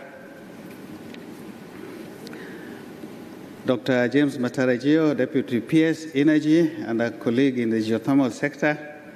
Honorable Dr. Joseph Ngahama, Chair of the Parliament Committee, members of Parliament present, members of the Diplomatic Corps, Dr. Meseret, we call her our African Geothermal Queen, Commissioner Innocent Luoga, thank you very much. And I would like to acknowledge the presence of Matthew Mwangoma, General Manager of TGDC. I'd like to reiterate by saying that we are very, very grateful to the United Republic of Tanzania for hosting this 10th ARGeo conference. And as I said during the opening ceremony, I think today we can now confirm that what I said was correct, that this is one of the best ARGeo conferences. It was very well organized. Attendance has been very good. We've never had any complaint for anybody. So thank you everyone from Tanzania for doing this. We are also grateful to UNEP for supporting this conference up to today and handing over this huge mandate to the association going forward. We are grateful to the delegates who came from all corners of Africa to share experiences and to interact with colleagues at this event. Ladies and gentlemen, our chief guest, the African Geothermal Association is ready to fly. We are ready to take up the huge mandate that has been bestowed on us. And we want to assure you that we have a well set up organization structure. We have an active web page. From next week, we'll be inviting you to register online, both corporates and individuals, so that we can all start to move together. Our guest of honor, we intend to leverage on the African experts in the geothermal space while collaborating with our international partners for research, innovation, and to support countries that are at the earlier stage of development. We indicated that from yesterday's meeting when we had an AGM, the members offered to support free technical service to countries that need it, more so countries that are at the earliest stage, so that they can be raised up to be able to apply for GRMF funding. I'm saying that because GRMF is here and we know the uptake has not been good enough, and we want to really work with African partners so that we have many projects. I can see the GRMF head is nodding in agreement that we'll give many proposals both for geothermal heat and also for GRMF power. Our guest of honor, to achieve this, we need members to join in large numbers so that we have a wide diversity of expertise within our group. And we invite both individuals and corporates to sign in and join us and be ready to support us both technically and even financially. We also request our development partners to have trust in us that the UNEP has trusted the African Geothermal Association to take up this mantle. We assure you that we are ready to work with you to contribute to climate mitigation measures, and we believe geothermal is the key for many countries in Africa. We have been assured of guidance and support from the African Union Commission as a technical partner in geothermal projects. And with that recognition, we assure participants here that we'll try to speak with all countries on the continent so that we can together share with them what we know they have and how it can be developed, leveraging on our experience. Our chief guests, we have matured. We are a mature institution, and some of our members are the best experts in the region. And for those who will be going to the field trip, you will see some of the innovative technologies that have been developed by our local experts here in Tanzania. Our target is to expand on that. That's just a demonstration, but we want to expand on this so that going forward, we intend that even this building should be cooled by geothermal heat. Our chief guest, geothermal is said to be everywhere in the world. So, Mheshimiwa, even Zanzibar has a geothermal, and if we work together, we can see how we can utilize geothermal potential in Zanzibar, because heat increases as you go towards the earth, and you can use it for heating, for cooling, and using our local experts with support of our partners, we believe we can achieve this. Our chief guest, we will be having ARGeo-C10, and we welcome everybody to join us in Comoros for this wonderful event. We've never been to Comoros. It's a beautiful big island with some of the most active volcanoes on earth. We should be very pleasant to visit. We'll have a bigger conference there than even here. And our intention is to present some of the achievements that we would have had during the next 2 years. And that's why I'm calling that we all come together, actualize some projects that we shall present during our meeting in Komoro in 2026. Thank you very much, our chief guest.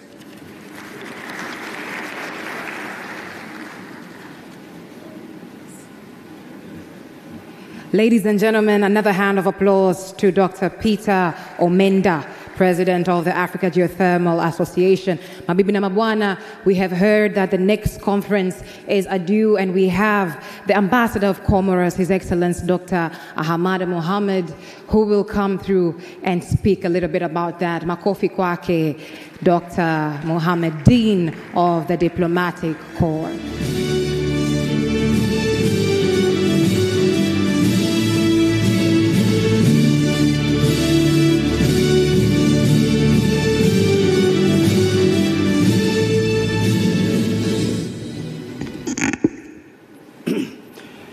بسم الله الرحمن الرحيم الحمد لله رب العالمين والصلاة والسلام على أشرف المرسلين سيدنا ونبينا محمد صلى الله عليه وسلم أما بعد. Honorable Shaibu Hassan, Minister of Energy from Zanzibar, High table, all protocol observed, African Union, partners, wageni waalikwa, assalamu alaikum wa rahmatullahi ta'ala wa barakatuh.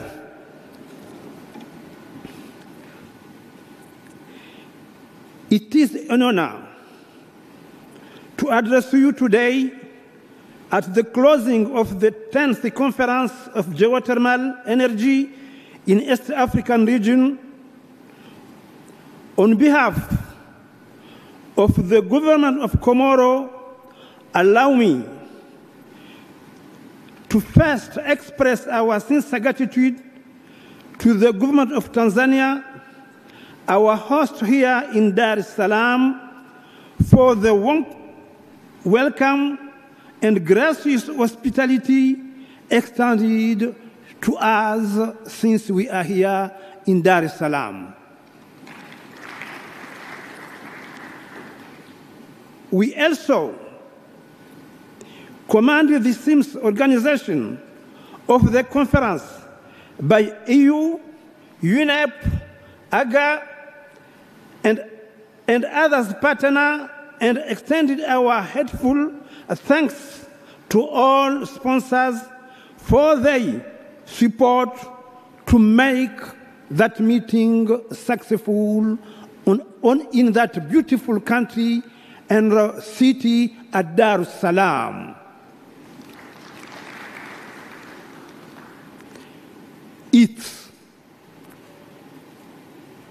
It's my honor to announce that Comoro Island is expressing a strong interest in hosting the next ARGeo-C10 on our archipelago Comoro. Comoro near Tanzania, Comoro near Kenya, Comoro near Mozambique, and wanted to follow what is done in Tanzania and Kenya. Why not? Karibu sana, Comoro.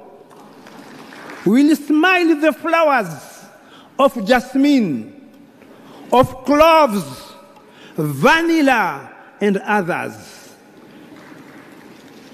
The sea, the peace, the moon in the night, Juzrul Qamar, Karibu sana, Comoro. Is already done. I would like to invite everybody here to attend that meeting at Comoro, because today we say Tanzania was very, very successful and very good, but near Tanzania will make the same and more. Come to see. Thank you very much to us, partner and sponsors. Free visa will be done everywhere in the world who want to attend that meeting. Like Ambassador, I promise you, will make it. I'm waiting for you at Comoro. I'm waiting to see you all, inshallah ta'ala, fi Juzul Qamar. Wassalamu alaikum wa ta'ala wa barakatuh.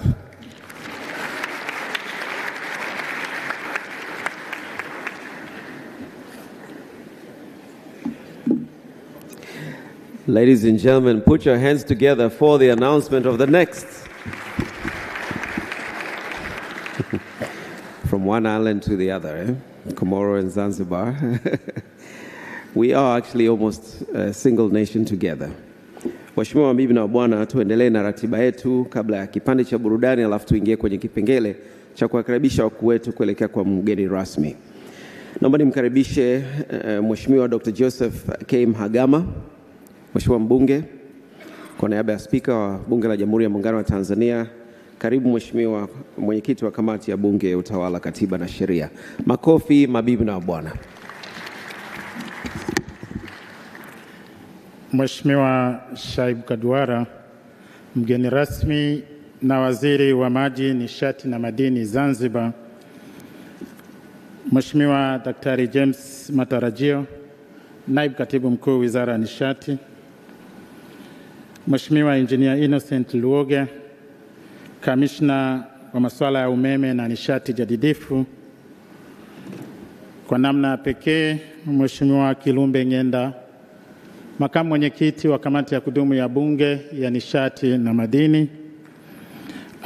Mheshimiwa Jason Kiswaga, mwenyekiti wa kamati ya kudumu ya Bunge ya maji na mazingira. Waheshimiwa wabunge wote ambao wamepata fursa ya kushiriki shughuli hii ya siku tatu. Viongozi wa meza kuu, viongozi wetu wa dini ambao wameshiriki nasi, washiriki wote, mabibi na mabwana, assalamu alaikum. Mheshimiwa mgeni rasmi, waheshimiwa wabunge kwa idadi kubwa wakiongozwa na wenye viti wa kamati ambazo nimezitamka, kwa kibali cha Mheshimiwa Dr. Tulia Ackson, Spika wa Bunge la Jamhuri ya Muungano wa Tanzania, walipata fursa ya kushiriki mdahalo na mijadala iliyofanyika katika workshop hizi kwa siku 3. Na katika kipindi hicho, Mheshimiwa mgeni rasmi, waheshimiwa wabunge walipata kujifunza, lakini pia walipata kutoa uzoefu wao katika maeneo ya sera, mikakati na mifumo ya udhibiti katika eneo la nishati jadidifu, lakini katika eneo la nishati katika sura pana zaidi. Lakini mgeni rasmi, pia waheshimiwa wabunge walipata kujifunza na kutoa uzoefu wao kwenye maeneo mengine mawili muhimu. Moja ni kuhusu matumizi ya moja kwa moja ya joto ardhi, lakini pili eneo linalohusu biashara ya hewa ukaa kwa maana ya carbon trading, mambo ambayo yalifanyika katika ukumbi huu na kwenye kumbi za pembezoni. Mheshimiwa mgeni rasmi, siku hizi 3 waheshimiwa wabunge kupitia maeneo hayo niliyoyasema wamekusanya nyenzo ambazo zitawasaidia kuisaidia na kuishauri serikali katika masuala ya sera, mikakati na mifumo ya udhibiti itakayoharakisha uwekezaji kwenye eneo la joto ardhi. Lakini pia maeneo mawili niliyoyasema, moja kuhusu matumizi ya moja kwa moja ya joto ardhi, lakini pia biashara ya hewa ukaa imewaongezea nguvu zaidi waheshimiwa wabunge kwenda kusimamia maeneo hayo na kuisimamia serikali ili iweze kusukuma mambo hayo kwa ufanisi na kwa haraka zaidi. Mheshimiwa mgeni rasmi, pamoja na maeneo ambayo nimeeleza, waheshimiwa wabunge wamepata kuona mambo makubwa mawili. Moja, wameona fursa kubwa iliyopo kwenye eneo hili la joto ardhi, hasa kwa nchi yetu. Megawatts 5,000 sio mchezo, ni kitu kikubwa sana. Waheshimiwa wabunge wameliona hilo. Lakini pili, wameona changamoto ambazo kama taifa tunazo, ambazo zinatufanya tusiende mbele kwa kasi ambayo imekusudiwa, kwa kasi ambayo tukijilinganisha na baadhi ya nchi jirani hasa Kenya bado tupo nyuma. Waheshimiwa wabunge, na hapa kwa niaba ya Mheshimiwa Spika na kwa niaba ya bunge nitoe rai na wito kwa serikali. Wote tumejifunza na tumeona hatua tulizopiga. Tumeona ambapo tupo. Ni wito wa bunge kuitaka serikali iongeze kasi ya utekelezaji wa mikakati ya kutumia joto ardhi kama chanzo muhimu cha nishati kwa taifa letu. Lakini pili, tutumie fursa hii kuwaomba wadau wote wa ndani na nje kuendelea kushirikiana na Tanzania na kushirikiana na nchi zingine za Afrika ili sasa Afrika iweze kutumia nishati endelevu, nishati ambayo italifanya taifa letu liwe salama zaidi na lidumu zaidi. Mheshimiwa mgeni rasmi, tunakushukuru kwa kupata fursa hii na tunakutakia majukumu mema. Asante sana. Ladies and gentlemen, tumesikia salamu kutoka kwa Bunge la Jamhuri ya Muungano wa Tanzania. Makofi kwao kwa mara nyingine tena.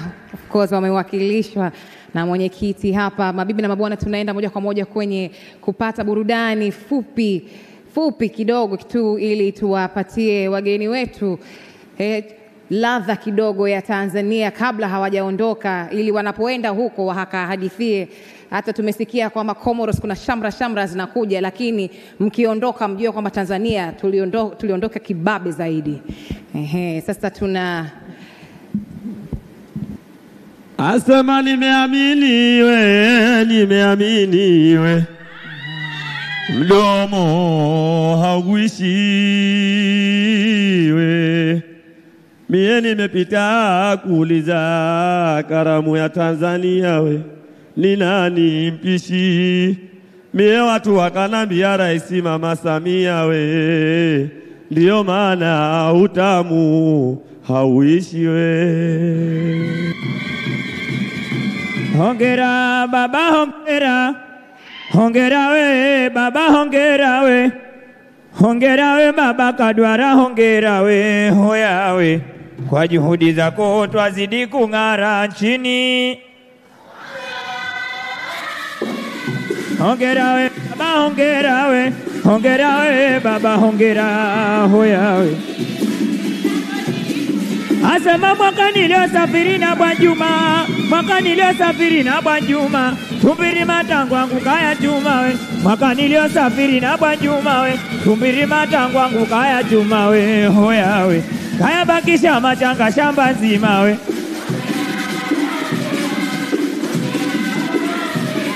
Hongera we baba hongera, hoya we. Kwa juhudi zako, baba we kwa juhudi zako we. Hewe kwa juhudi zako we, baba we kwa juhudi zako. Asema kongamano la joto ardhi la 10 linafanyika we, ni wadau wa nchi mbalimbali wa kushanyika, kwa pamoja peana uzoefu kwa haki. Asema kongamano la 10 la joto ardhi linafanyika we, wadau wa nchi mbalimbali za Kiafrika we, kwa pamoja peana uzoefu kwa haki. Wazaji ngaka mambi janga kuna pango la daku meza jela nangali chonge tumbo wangu mbake changa kuseli chomoke alika ingatanga na kisitambua buneka katamika mapua alika ingataka. Waza kuna vijana kuna bata la kukungwa changa, tena baba usiwale kuku wako kasingizia vipanga. Mieni pato na mama makema kula kutoka kona kama kula sami ngila mbengi la kitema ni pasono jezo chele kujenga zibabu kile sene. Leo kwenda zingatia savele baba kushazinga mishaka milele. Asema karibu mheshimiwa, sasa tuwe sote shereheni. Sie wanao tumefurahika sana kwa kualikwa ugeni, na wetu kujua Afrika baba wapenda utamaduni. Hichi kikundi chako cha JKU baba tushafika uwanjani. Sie tukiwa tuna makosa tunaomba samahani, maana hatujamuona kuku baba kuchinjwa kwa mkiani we. Asema wana hatujamwona kuku we, Mheshimiwa Waziri baba Kadwara kuchinjwa kwa kiani. Sewa nao twataka kuuliza swali leo hapa hadharani. Sewa nao baba twatokea visiwani, maana baba Kadwara wajua Afrika kesho kuna uzinduzi wa soko kule kwetu visiwani. Sie tukikosa meli baba utatusafirisha kwa chombo gani? Asema Mheshimiwa baba Kadwara karibu kwenye letu kongamano. Sema wanao tuna furaha kubwa nukuwa pamoja nawe, furaha yetu ni ya kupigiwa mfano. Maana ni kongamano la 10 la joto ardhi, maana washiriki wote leo wamejadili kwa kiwango tena bila ya mlumbano. Asema wamejadili kwa kiwango tena bila malumbano, maana ni kongamano la 10 la nchi za Afrika vote na halina songo mbingo bosia aka.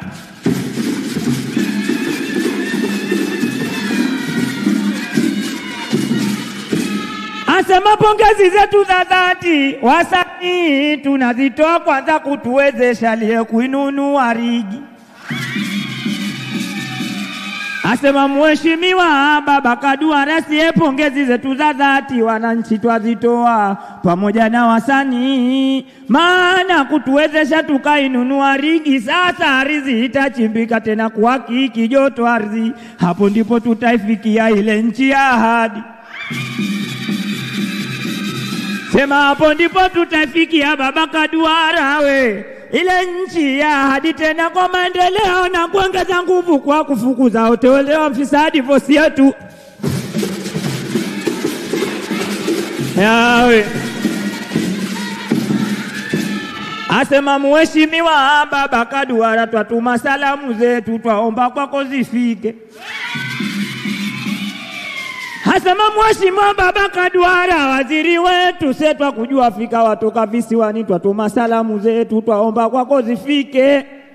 Tena wanaotu wanjani baba usikize kwa makini, wanaotupo wanjani salamu zetu twaomba kwako zifike. Mana Mheshimiwa Baba Kaduara zidi kuisaidia Tanzania tena na umeme wa joto ardhi duniani utajike. Mana kuhusu mafungu ya fedha kule TGDC baba kwa mingi ya miminiki. Sema kuhusu mafungu ya fedha we baba kule TGDC kwa wingi ya miminike tena na umeme uzalishwe vo Tanzania upatikane taifa lifaidike vosi yetu.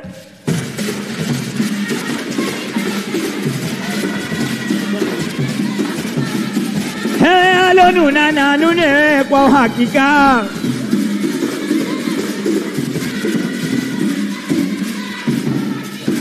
Sema Mheshimiwa Baba Kaduara wewe ndo waziri wangu we wa mambo ya maji na nishati tena pamoja na nishati ukweli haupingiki. Sema wewe ndo waziri wangu wa maji pamoja na nishati ukweli haupingiki. Baba nataka kuuliza swali kwanza, huu ukumbi waingia watu wangapi? Sema mwanao nataka kuuliza swali, huu ukumbi wa Mwalimu Nyerere waingia watu wangapi?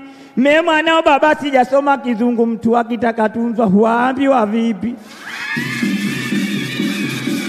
Baba mtu akitaka tunza kwanza huambiwa vipi? Maana mwanao nipo uwanjani baba, jambo ninalo kuomba uje hapa uwanjani uje ucheze kibati. Sema mwanao tupo uwanjani baba uje ucheze kibati, maana akaponyanyuka wewe na wageni vo hawatoka kwenye kiti vo si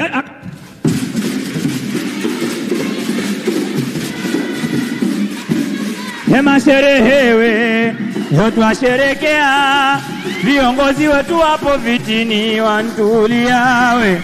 Hongera viongozi wote twawatolea. Kwanza we sherehewe yote washerekea, viongozi wetu wapo vitini wantuliawe.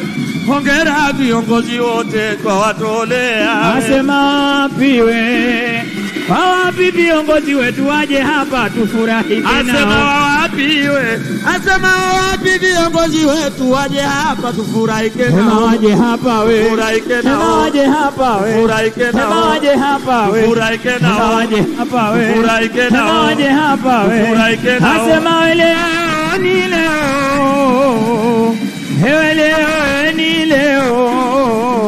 Kumbe wetu aiona we pambano kweli siwo. Kwanza leo ni leo, sema leo ni leo. Siya wetu tauona we pambano we kweli siwo.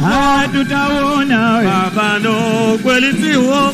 Hongera mwanangu we, hongera. Nanyi mwaitikia vipi? Hongera na sisi wanao wetu hongere. Sema we hongera mwanangu. Hongera. Nanyi mwaitikia jewe. Hongera na sisi wanao wetu hongere. Asema niseme we mie niseme kabla sijaondoka. Asema Mheshimiwa waziri we baba Kaduara me mwanao niseme kabla sijaondoka. Maana itizame kanzu yangu jinsi ilivonyoka. Sema itizame kanzu yangu vo baba jinsi ilivonyoka. Maana ukija ukatia mkono mfukoni vo baba mikono yote intoboka. Maana amani unakujua viwanda vidogo vidogo mie nilipokwenda kuipeleka kuishona hawetaka. Maana naipeleka JKU Mtoni vo baba kuishona hawetaka. Maana hawauliza kwa nini hamutaki kuishona, akanambia maana kanzu yako kweli ina mashaka. Basi jambo ninalo kuomba Mheshimiwa Baba Kaduara wewe ndo waziri wangu tena ni wa uhakika. Sema Mheshimiwa Baba Kaduara basi jambo ninalo kuomba wewe ndo waziri wangu wa uhakika. Basi baba nitakapokuja hapo nipatie shindano na uzime nitashona nyumbani nitakapopumzika. Hongera na nimajikaje. Kwanza we hongera mwanangu. Hongera. Nimajika vipi we? Hongera we na sisi wanao wetu hongera. Kwanza we hongera mwanangu. mwanangu we. Hongera. Nani mwatikiaje we. Hongera we na sisi wanawe tu hongera. Kwanza hongera mwanangu. Hongera. Nani mwatikia vipi we. Hongera na sisi wanawe tu hongera. Kwanza hongera mwanangu we. Hongera. Nani mwatikiaje we. Hongera na sisi wanawe tu hongera. Bwana nyie mmenogewa jukwaa tamu hili boti na wasubiri kule. Naomba tafadhali muishikilie boti mheshimiwa naye anakuja kwenye boti hiyo hiyo. Waambieni watu ondoke hapa. Asanteni na hongereni sana. Makofi kwa Engineer Matthew Mwangomba, tafadhali GM TGDC, tunakuomba tafadhali uweze kutoa neno la shukrani na tukupige makofi mengi sana. Ladies and gentlemen, the General Manager TGDC.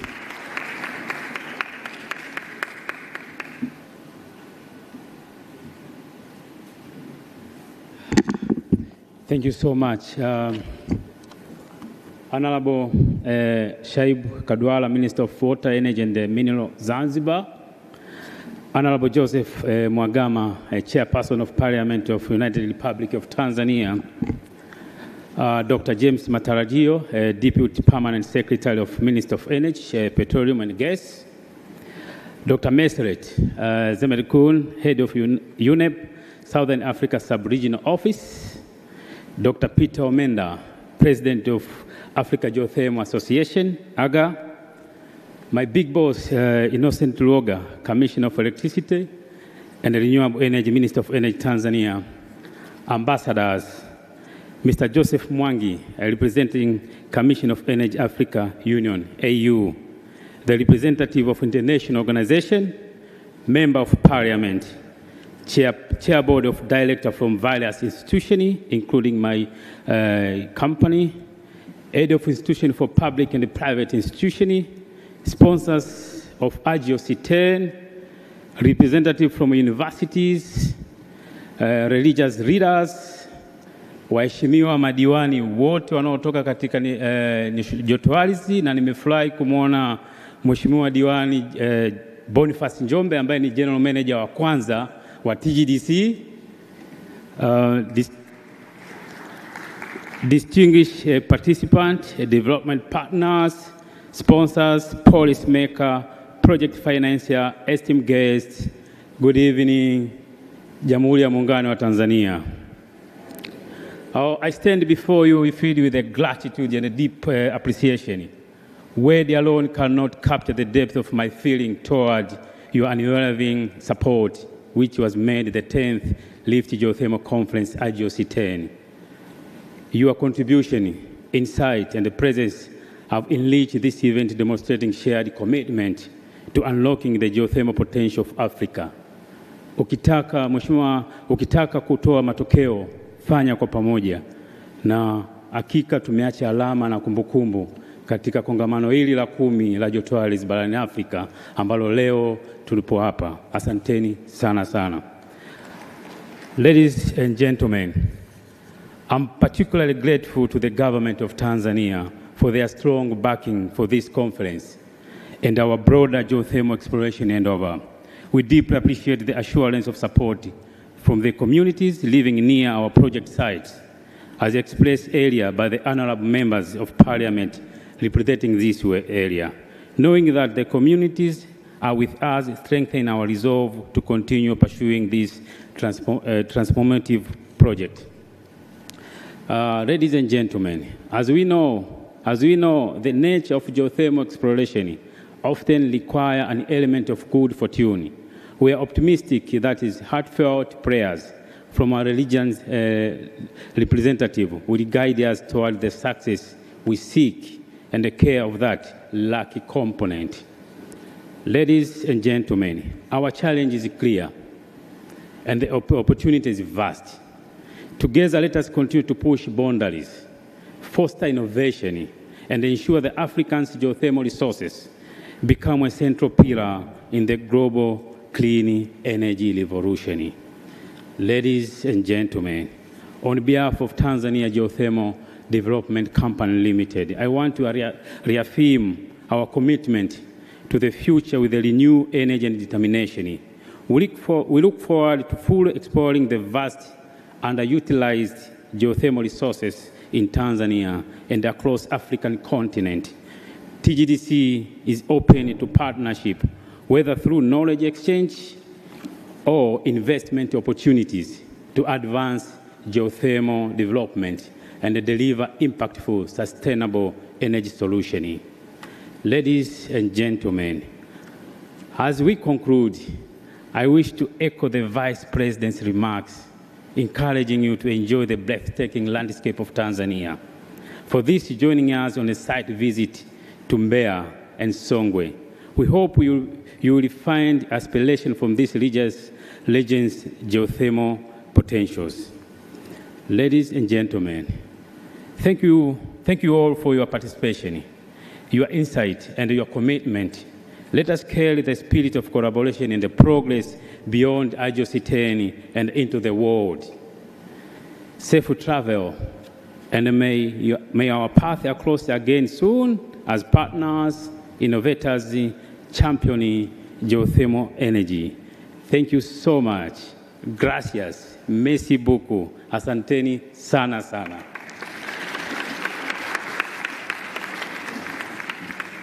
Mheshimiwa Mwangomba, hapo umeacha Kichina tu, labda na Kijapani. Asante sana. Tumpige makofi Mheshimiwa. Na sasa tunaelekea kwenye hotuba ya Mheshimiwa mgeni rasmi, lakini ni furaha yangu kubwa sana kumkaribisha Dr. James P. Matarajio. Karibu sana Mheshimiwa Naibu Katibu Mkuu. Kwa makofi yetu mengi sana kwa neno lako na pia ukaribisho wa Mheshimiwa mgeni rasmi kutuhutubia. Makofi kwake, mabibi na bwana.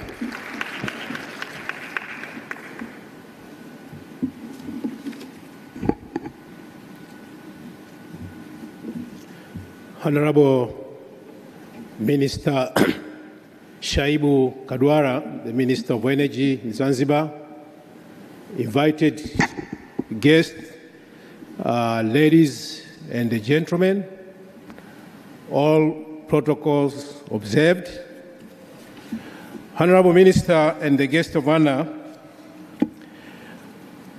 as we bring this important conference to the end, allow me to make a few remarks on behalf of the Permanent Secretary of the Ministry of Energy, Engineer Felikesemin Joseph Mramba, who could not be here with us today.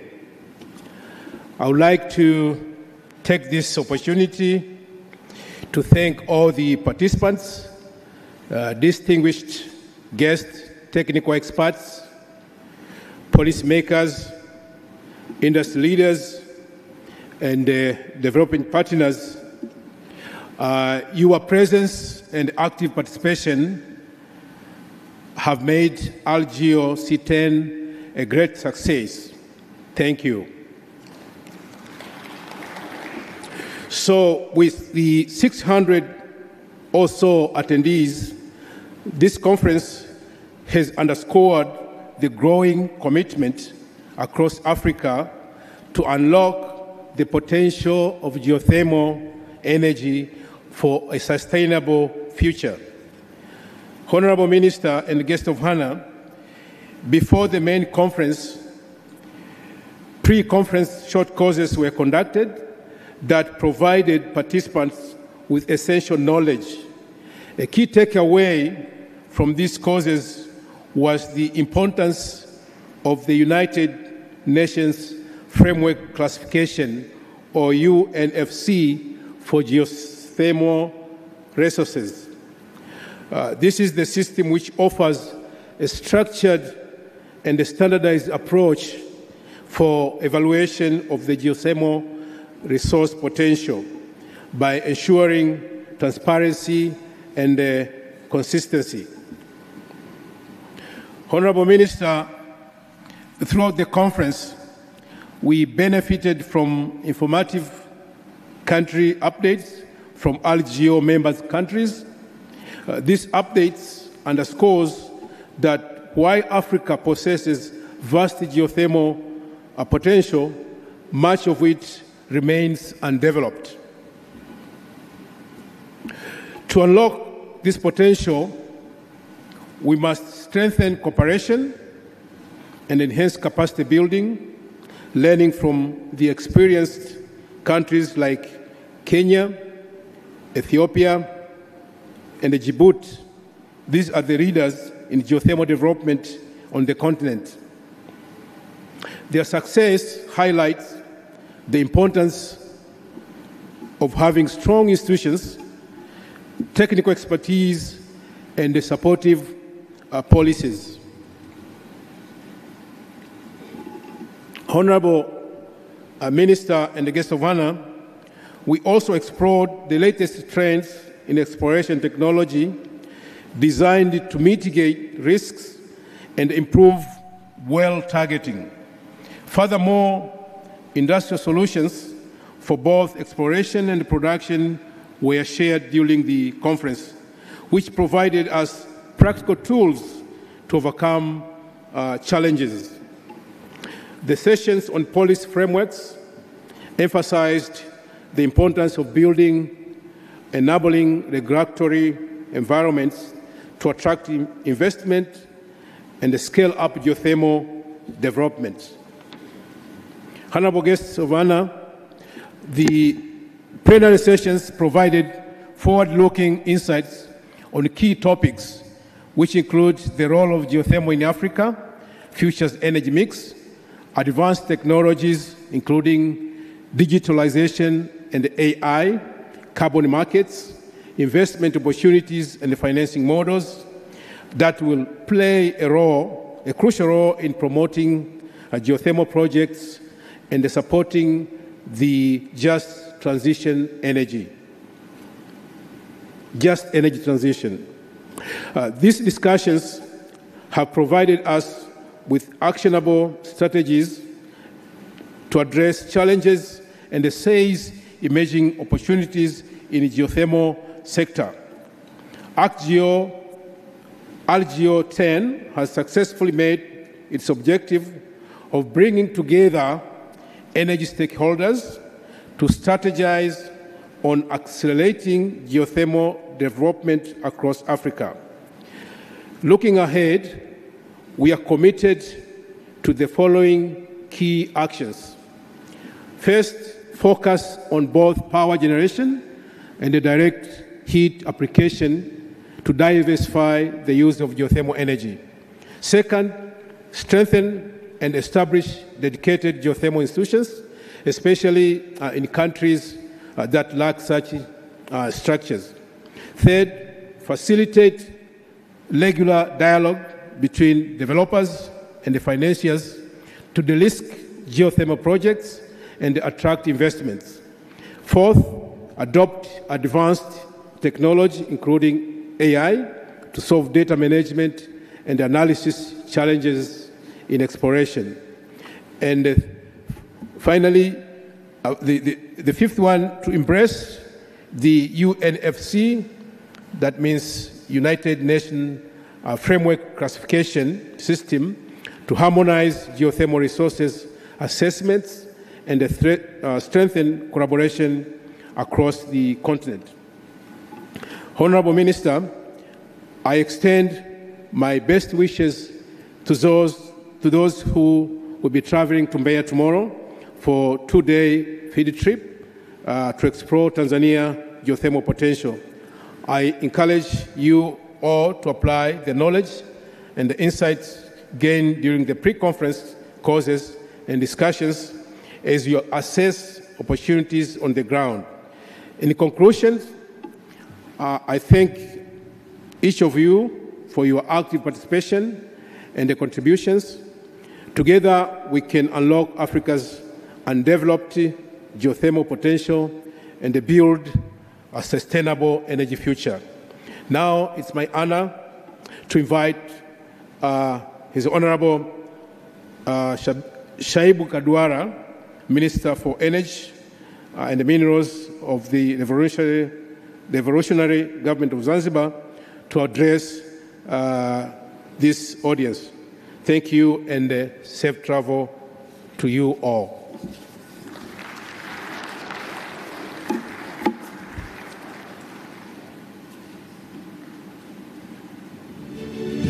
Naombeni tusimame wakati mgeni rasmi anakaribia, na tumpigie makofi.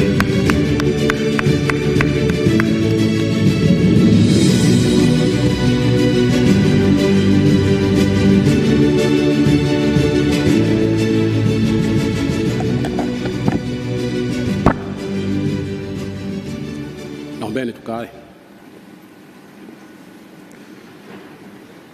Jamhuri ya Muungano wa Tanzania. Jamhuri ya Muungano wa Tanzania. Mheshimiwa Joseph Mwagama, mwenyekiti wa kamati ya kudumu ya Bunge la Jamhuri ya Muungano wa Tanzania, ukimwakilisha Spika wa Bunge la Jamhuri ya Muungano wa Tanzania, waheshimiwa wenye viti wa kamati za kudumu za Bunge la Jamhuri ya Muungano wa Tanzania, nimemuona kakaangu pale Kilumbe, na wa maji nimemuona pale, mabosi wangu, asanteni kwa uwepo wenu. Waheshimiwa wabunge kwa pamoja mlioko hapa, waheshimiwa mabalozi, Mheshimiwa mkuu wa wilaya ya Rungwe, ndugu katibu mkuu Dr. James Matarajio, Dr. Meseret, mkuu wa kusini mwa Afrika, shirika la Umoja Mataifa, programu ya mazingira UNEP,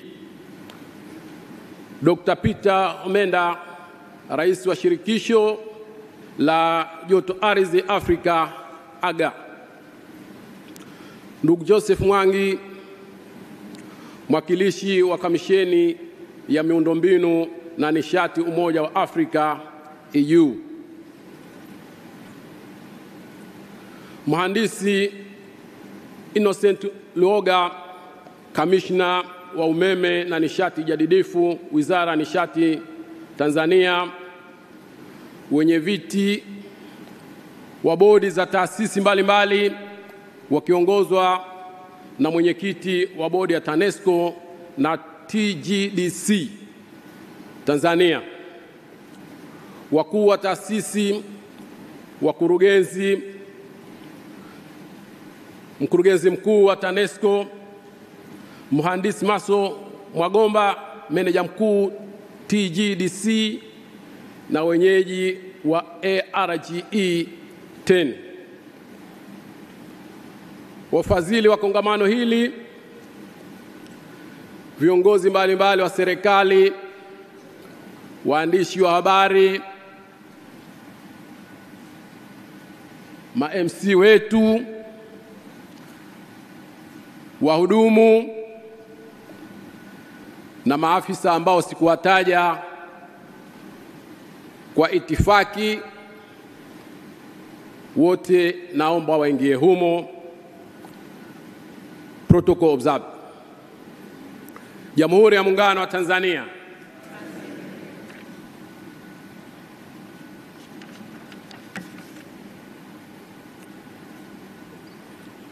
Ndugu wageni waalikwa, awali ya yote napenda kuchukua fursa hii kumshukuru Mwenyezi Mungu mwingi wa rehema kwa zawadi kubwa ya uhai aliotupatia na kutuwezesha kukutanika mahali hapa siku ya leo kwa ajili ya kuhitimisha kongamano letu la 10 la joto ardhi kwa nchi za Afrika zilizopo kwenye bonde la Afrika. Ndugu alikwa, tunapohitimisha kongamano la 10 la joto ardhi kwa Afrika, nimejawa na shukurani na matumaini makubwa. Katika siku 5 zilizopita tumeshiriki katika mafunzo mafupi yenye matokeo mazuri na mijadala iliyoangazia kuharakisha uendelezaji wa rasilimali za joto ardhi Afrika kwa ajili ya mpito wa haki wa nishati, masoko ya hewa ukaa na kutokuwa na utoaji wa hewa ukaa, Kupitia mafunzo haya na mijadala, tumesisitiza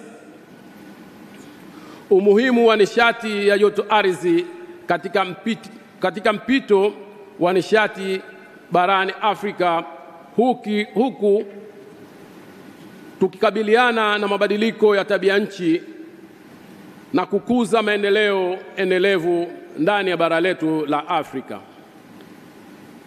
Ndugu wageni waalikwa, mabibi na mabwana, kwanza na umuhimu zaidi ni washukuru kwa dhati washiriki wote kwa uwepo na michango yenu. Mmelipatia kongamano hili mafanikio makubwa katika kuhamasisha ubadilishanaji wa mawazo ambao utasaidia kuendeleza nishati ya joto ardhi barani Afrika. Maarifa na utaalamu uliopatikana kupitia kongamano hili itasaidia si tu mustakabali wa Tanzania bali pia kwa bara zima la Afrika katika kufikia suluhisho la nishati safi. Wageni waalikwa, mabibi na mabwana, ni muhimu kutafakari historia ya kongamano la ARGE ambalo limeendelea kuwa jukwaa muhimu kwa maendeleo ya joto ardhi katika muongo uliopita.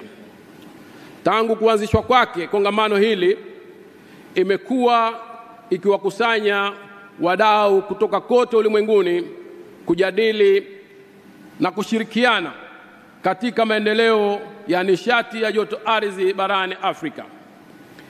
Ningependa kutoa shukurani zangu za dhati kwa shirika la Umoja Mataifa la mazingira UNEP kwa uongozi katika kuandaa mikutano ya ARGE kwa miaka hii. Kwa zaidi ya miaka 10 UNEP imekuwa kinara kwa jukwaa hili, ikitoa mwelekeo na kusaidia ukuaji katika sekta ya joto ardhi Afrika. Wageni waalikwa, mabibi na mabwana, tunapohamisha uendeshaji wa jukwaa la ARGE kutoka UNEP kwenda shirikisho la joto ardhi Afrika AGA, ningependa kuwashukuru UNEP kwa msaada wao mkubwa wa kujitolea katika suala hili. Wakati huo huo, niwasisitize washirika wa maendeleo wa kimataifa kuendelea na msaada wao wa ukarimu kwa jukwaa la ARGE kama walivyofanya wakati likiwa chini ya usimamizi wa UNEP. Msaada huu endelevu utakuwa ni muhimu tunapofanya kazi kupitia AGA ili kukuza nishati ya joto ardhi barani Afrika. Wageni waalikwa, mabibi na mabwana, kuwa mwenyeji wa tukio hili muhimu kumekuwa ni heshima kubwa kwa Tanzania. Imetupatia fursa ya kuonesha uwezo wetu wa joto ardhi, hasa katika eneo la joto ardhi la Ngozi, ambapo tuko karibu kuchimba visima vitatu vya uchunguzi.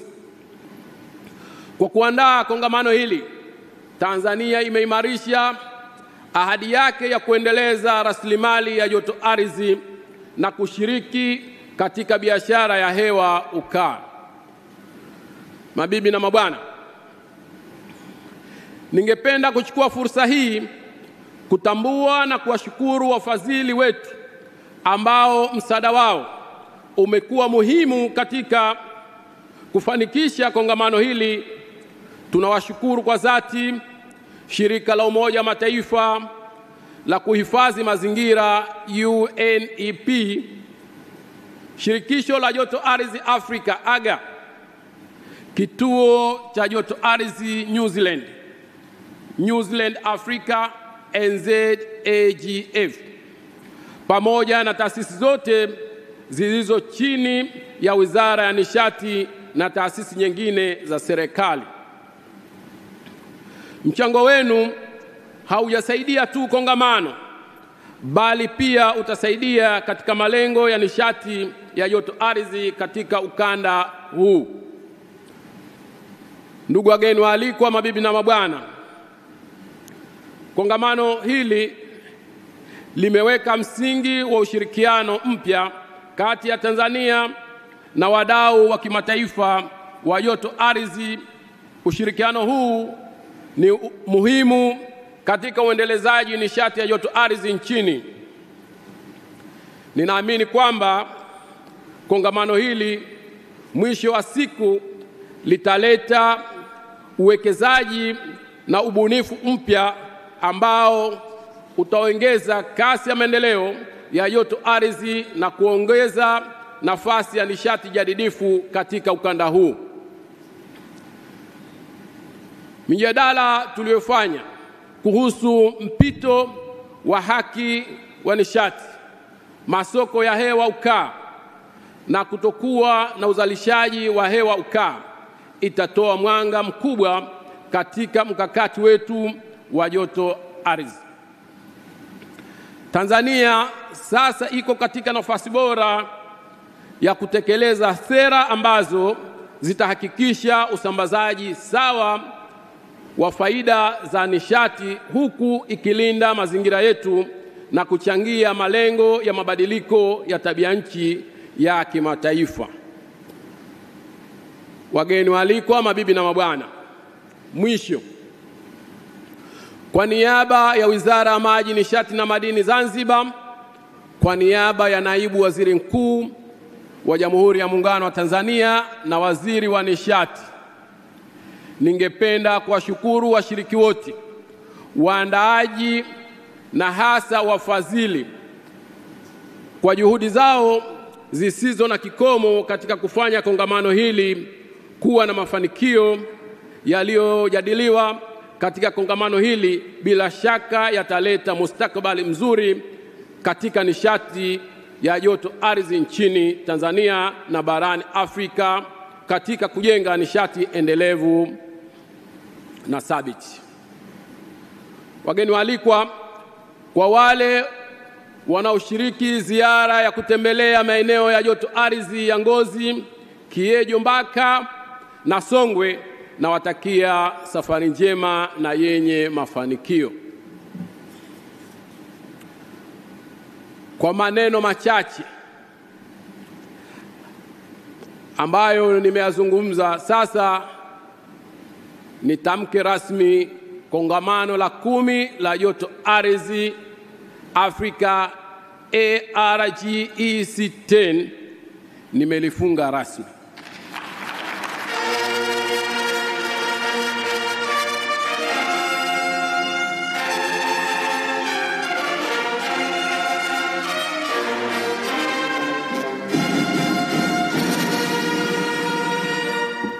Mungu ibariki Tanzania, Mungu ibariki Afrika, Mungu ibariki ARGE-O10.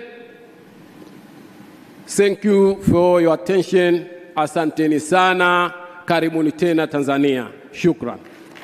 Asante sana mheshimiwa mgeni rasmi, tunakuomba usishuke jukwani. Kuna zawadi ya kipekee kabisa ambayo tungependa upatiwe. Ningependa kumuomba Dr. James Matarajio ambaye ni naibu katibu mkuu Wizara ya Nishati apande jukwani tuweze kumkabidhi zawadi mgeni rasmi. Mgeni rasmi katikati kabisa ya jukwaa tafadhali. Mabibi na mabwana, Dr. Matarajio anaenda kumkabidhi zawadi mgeni rasmi kama shukrani. Jamani, makofi.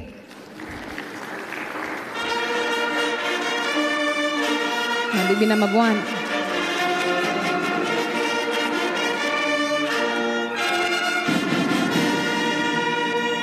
makofi kwa mara nyingine tena. Tunawakaribisha mketi.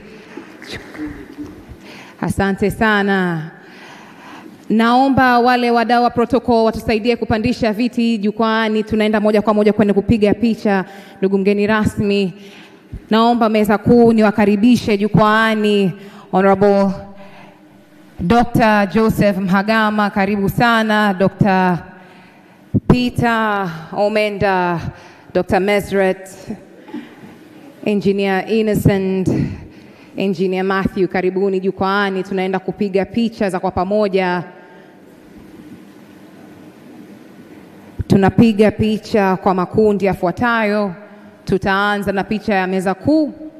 Baada yake ningependa mabalozi na mawakilishi wa nchi mbalimbali mliopo, ambassadors and development partners, UNEP as well as the UN, you are the next photo.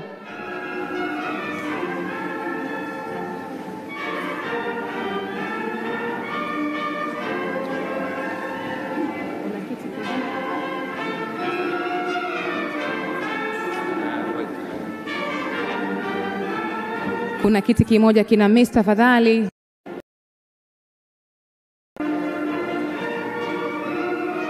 Asante. Naomba ambassadors and development partners from the UNEP team, from the UN, please be ready. You are the next photo. Tafadhali, let's start heading towards the stage. Please, let's start heading towards the stage. Ambassadors and development partners, UNEP, UN, tafadhali, please head towards the stage. You're the next photo.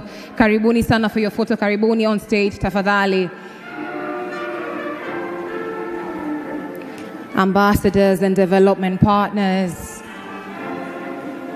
alongside the United Nations Environment Program, as well as the United Nations as a whole,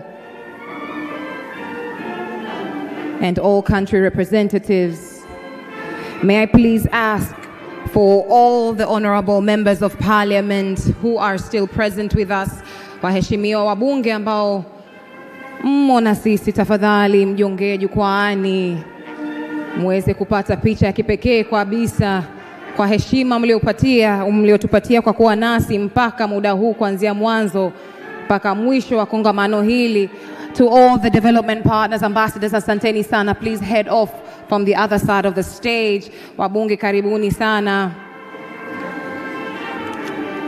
Waheshimiwa wabunge, karibuni sana. Asanteni kwa heshima ya kipekee mlioipa hii hafla na mlioipa hili kongamano la 10 la joto ardhi Afrika.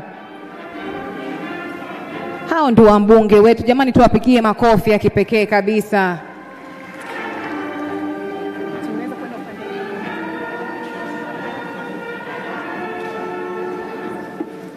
Naomba wenyekiti wa bodi za TANESCO na TGDC muwe tayari. Boards of TANESCO and TGDC, board members TANESCO and TGDC, and heads of organizations and corporations, please be ready. Please, let's head towards the stage. Wenyeviti wa bodi za TANESCO na TGDC na wakuu wa taasisi, naombeni tujongee jukwaani. Wabunge, asanteni sana. Wenyeviti wa bodi au members of the board for TANESCO and TGDC, as well as heads of organizations and corporations, karibuni sana. Kuna mwingine wanapanda jukwani, tusubiri tu kidogo.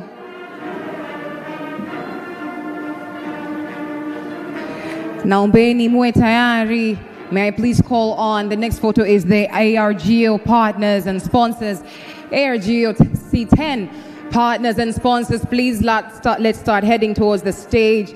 Wafadhili wote wa kongamano, tafadhali anzeni kujongea. Mkaribie jukwaa. Picha yenu ndio inayofuatia. Asanteni sana wenyekiti wa bodi, wakuu wa taasisi, asanteni sana. Sasa tunaenda moja kwa moja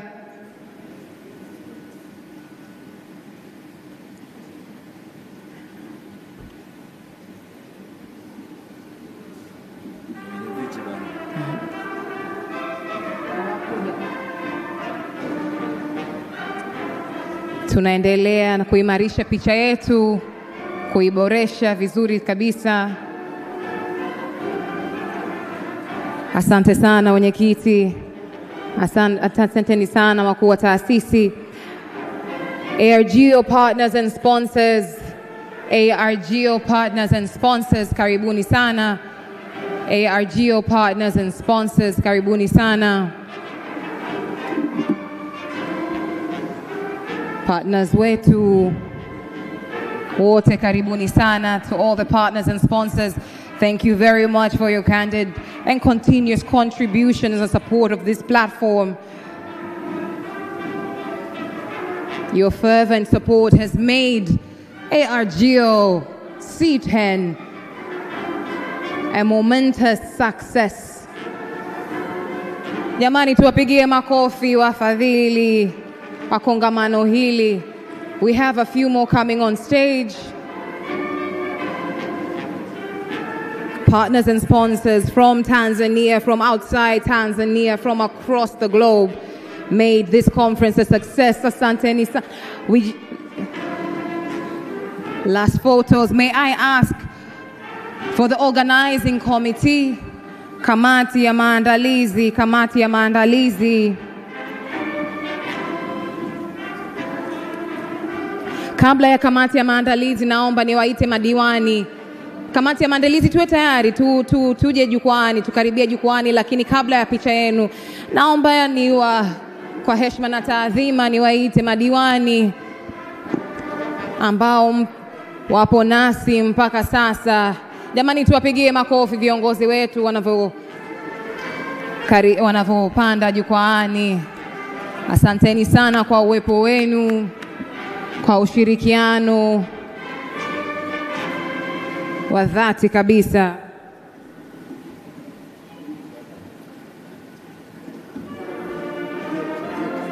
Hawa ni madiwani wetu, mabibi na mabwana. Naomba tafadhali kamati ya maandalizi muwe tayari, mkaribie jukwaani tafadhali. Kamati ya maandalizi, ARGeo-C10, the people behind the scenes making it happen, from planning to organizing to implementing. Asanteni sana madiwani. ARGeo organizing team, the people behind the scenes, in front of the scenes, sweat, blood and tears, sleepless nights, wakiongoza vyema kabisa na mwenyekiti wa kamati hii.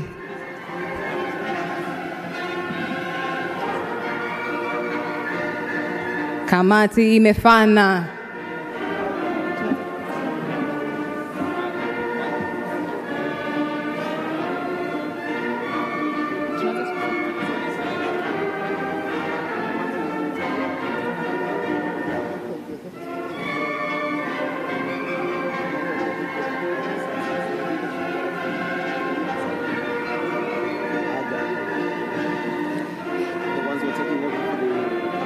Mabibi na mabwana, makofi kwao, kamati ya maandalizi. Makofi kwa kamati ya maandalizi, hongereni sana. Baada ya hapo, naomba picha ya kipekee kabisa ya the Africa Geothermal Association, AGA, who have taken over the ARGeo from UNEP. Jamani, picha ya kipekee kabisa. AGA, the entire AGA team on stage, tafadhali. AGA, Africa Geothermal Association, the entire team from across the continent. James Nasukunda, tafadhali. The entire AGA team, Africa Geothermal Association team, on the stage.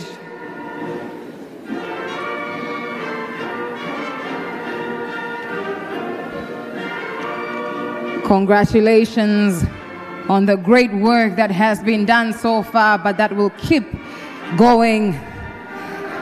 Hii ndio team ya AGA, AGA. Bado kuna mwingine anakuja.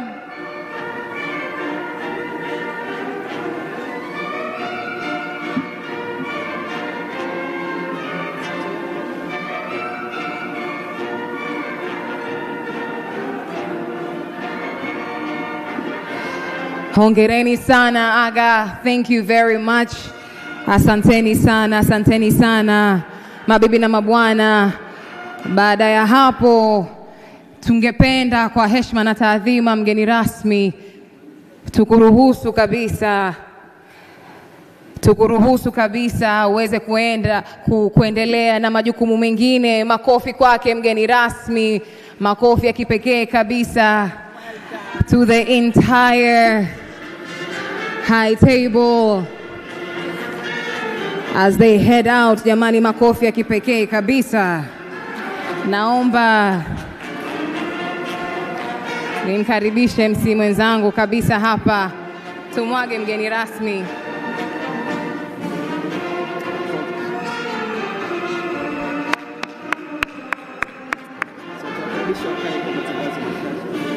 Naombeni niwakaribishe mkae kwa matangazo machache.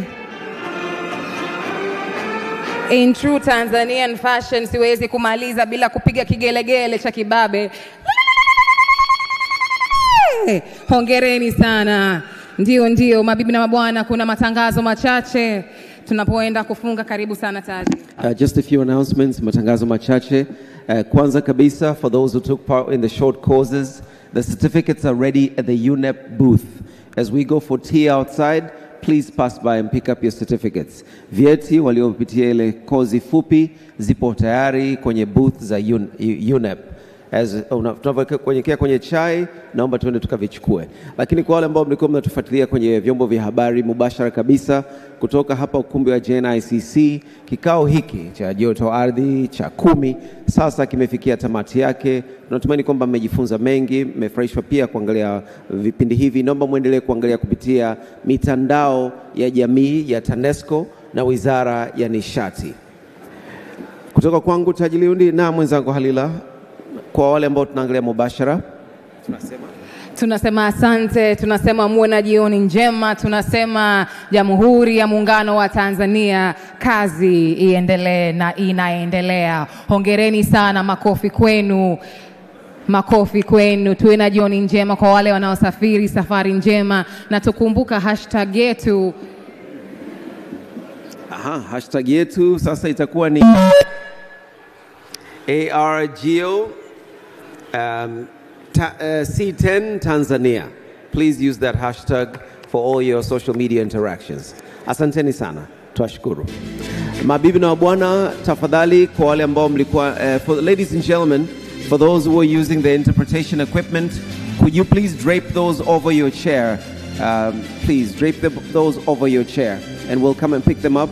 Or if there's a table behind you, please leave those behind. We're passing by to pick those up. Mabibi na bwana, kwa wale ambao mlikuwa mnatumia vifaa vya utafsiri, naomba mviache kwa kuvitundika kwenye viti ama meza mbele yenu. Tunapita sasa kuvichukua. Asanteni sana, karibuni chai nje. Welcome to tea.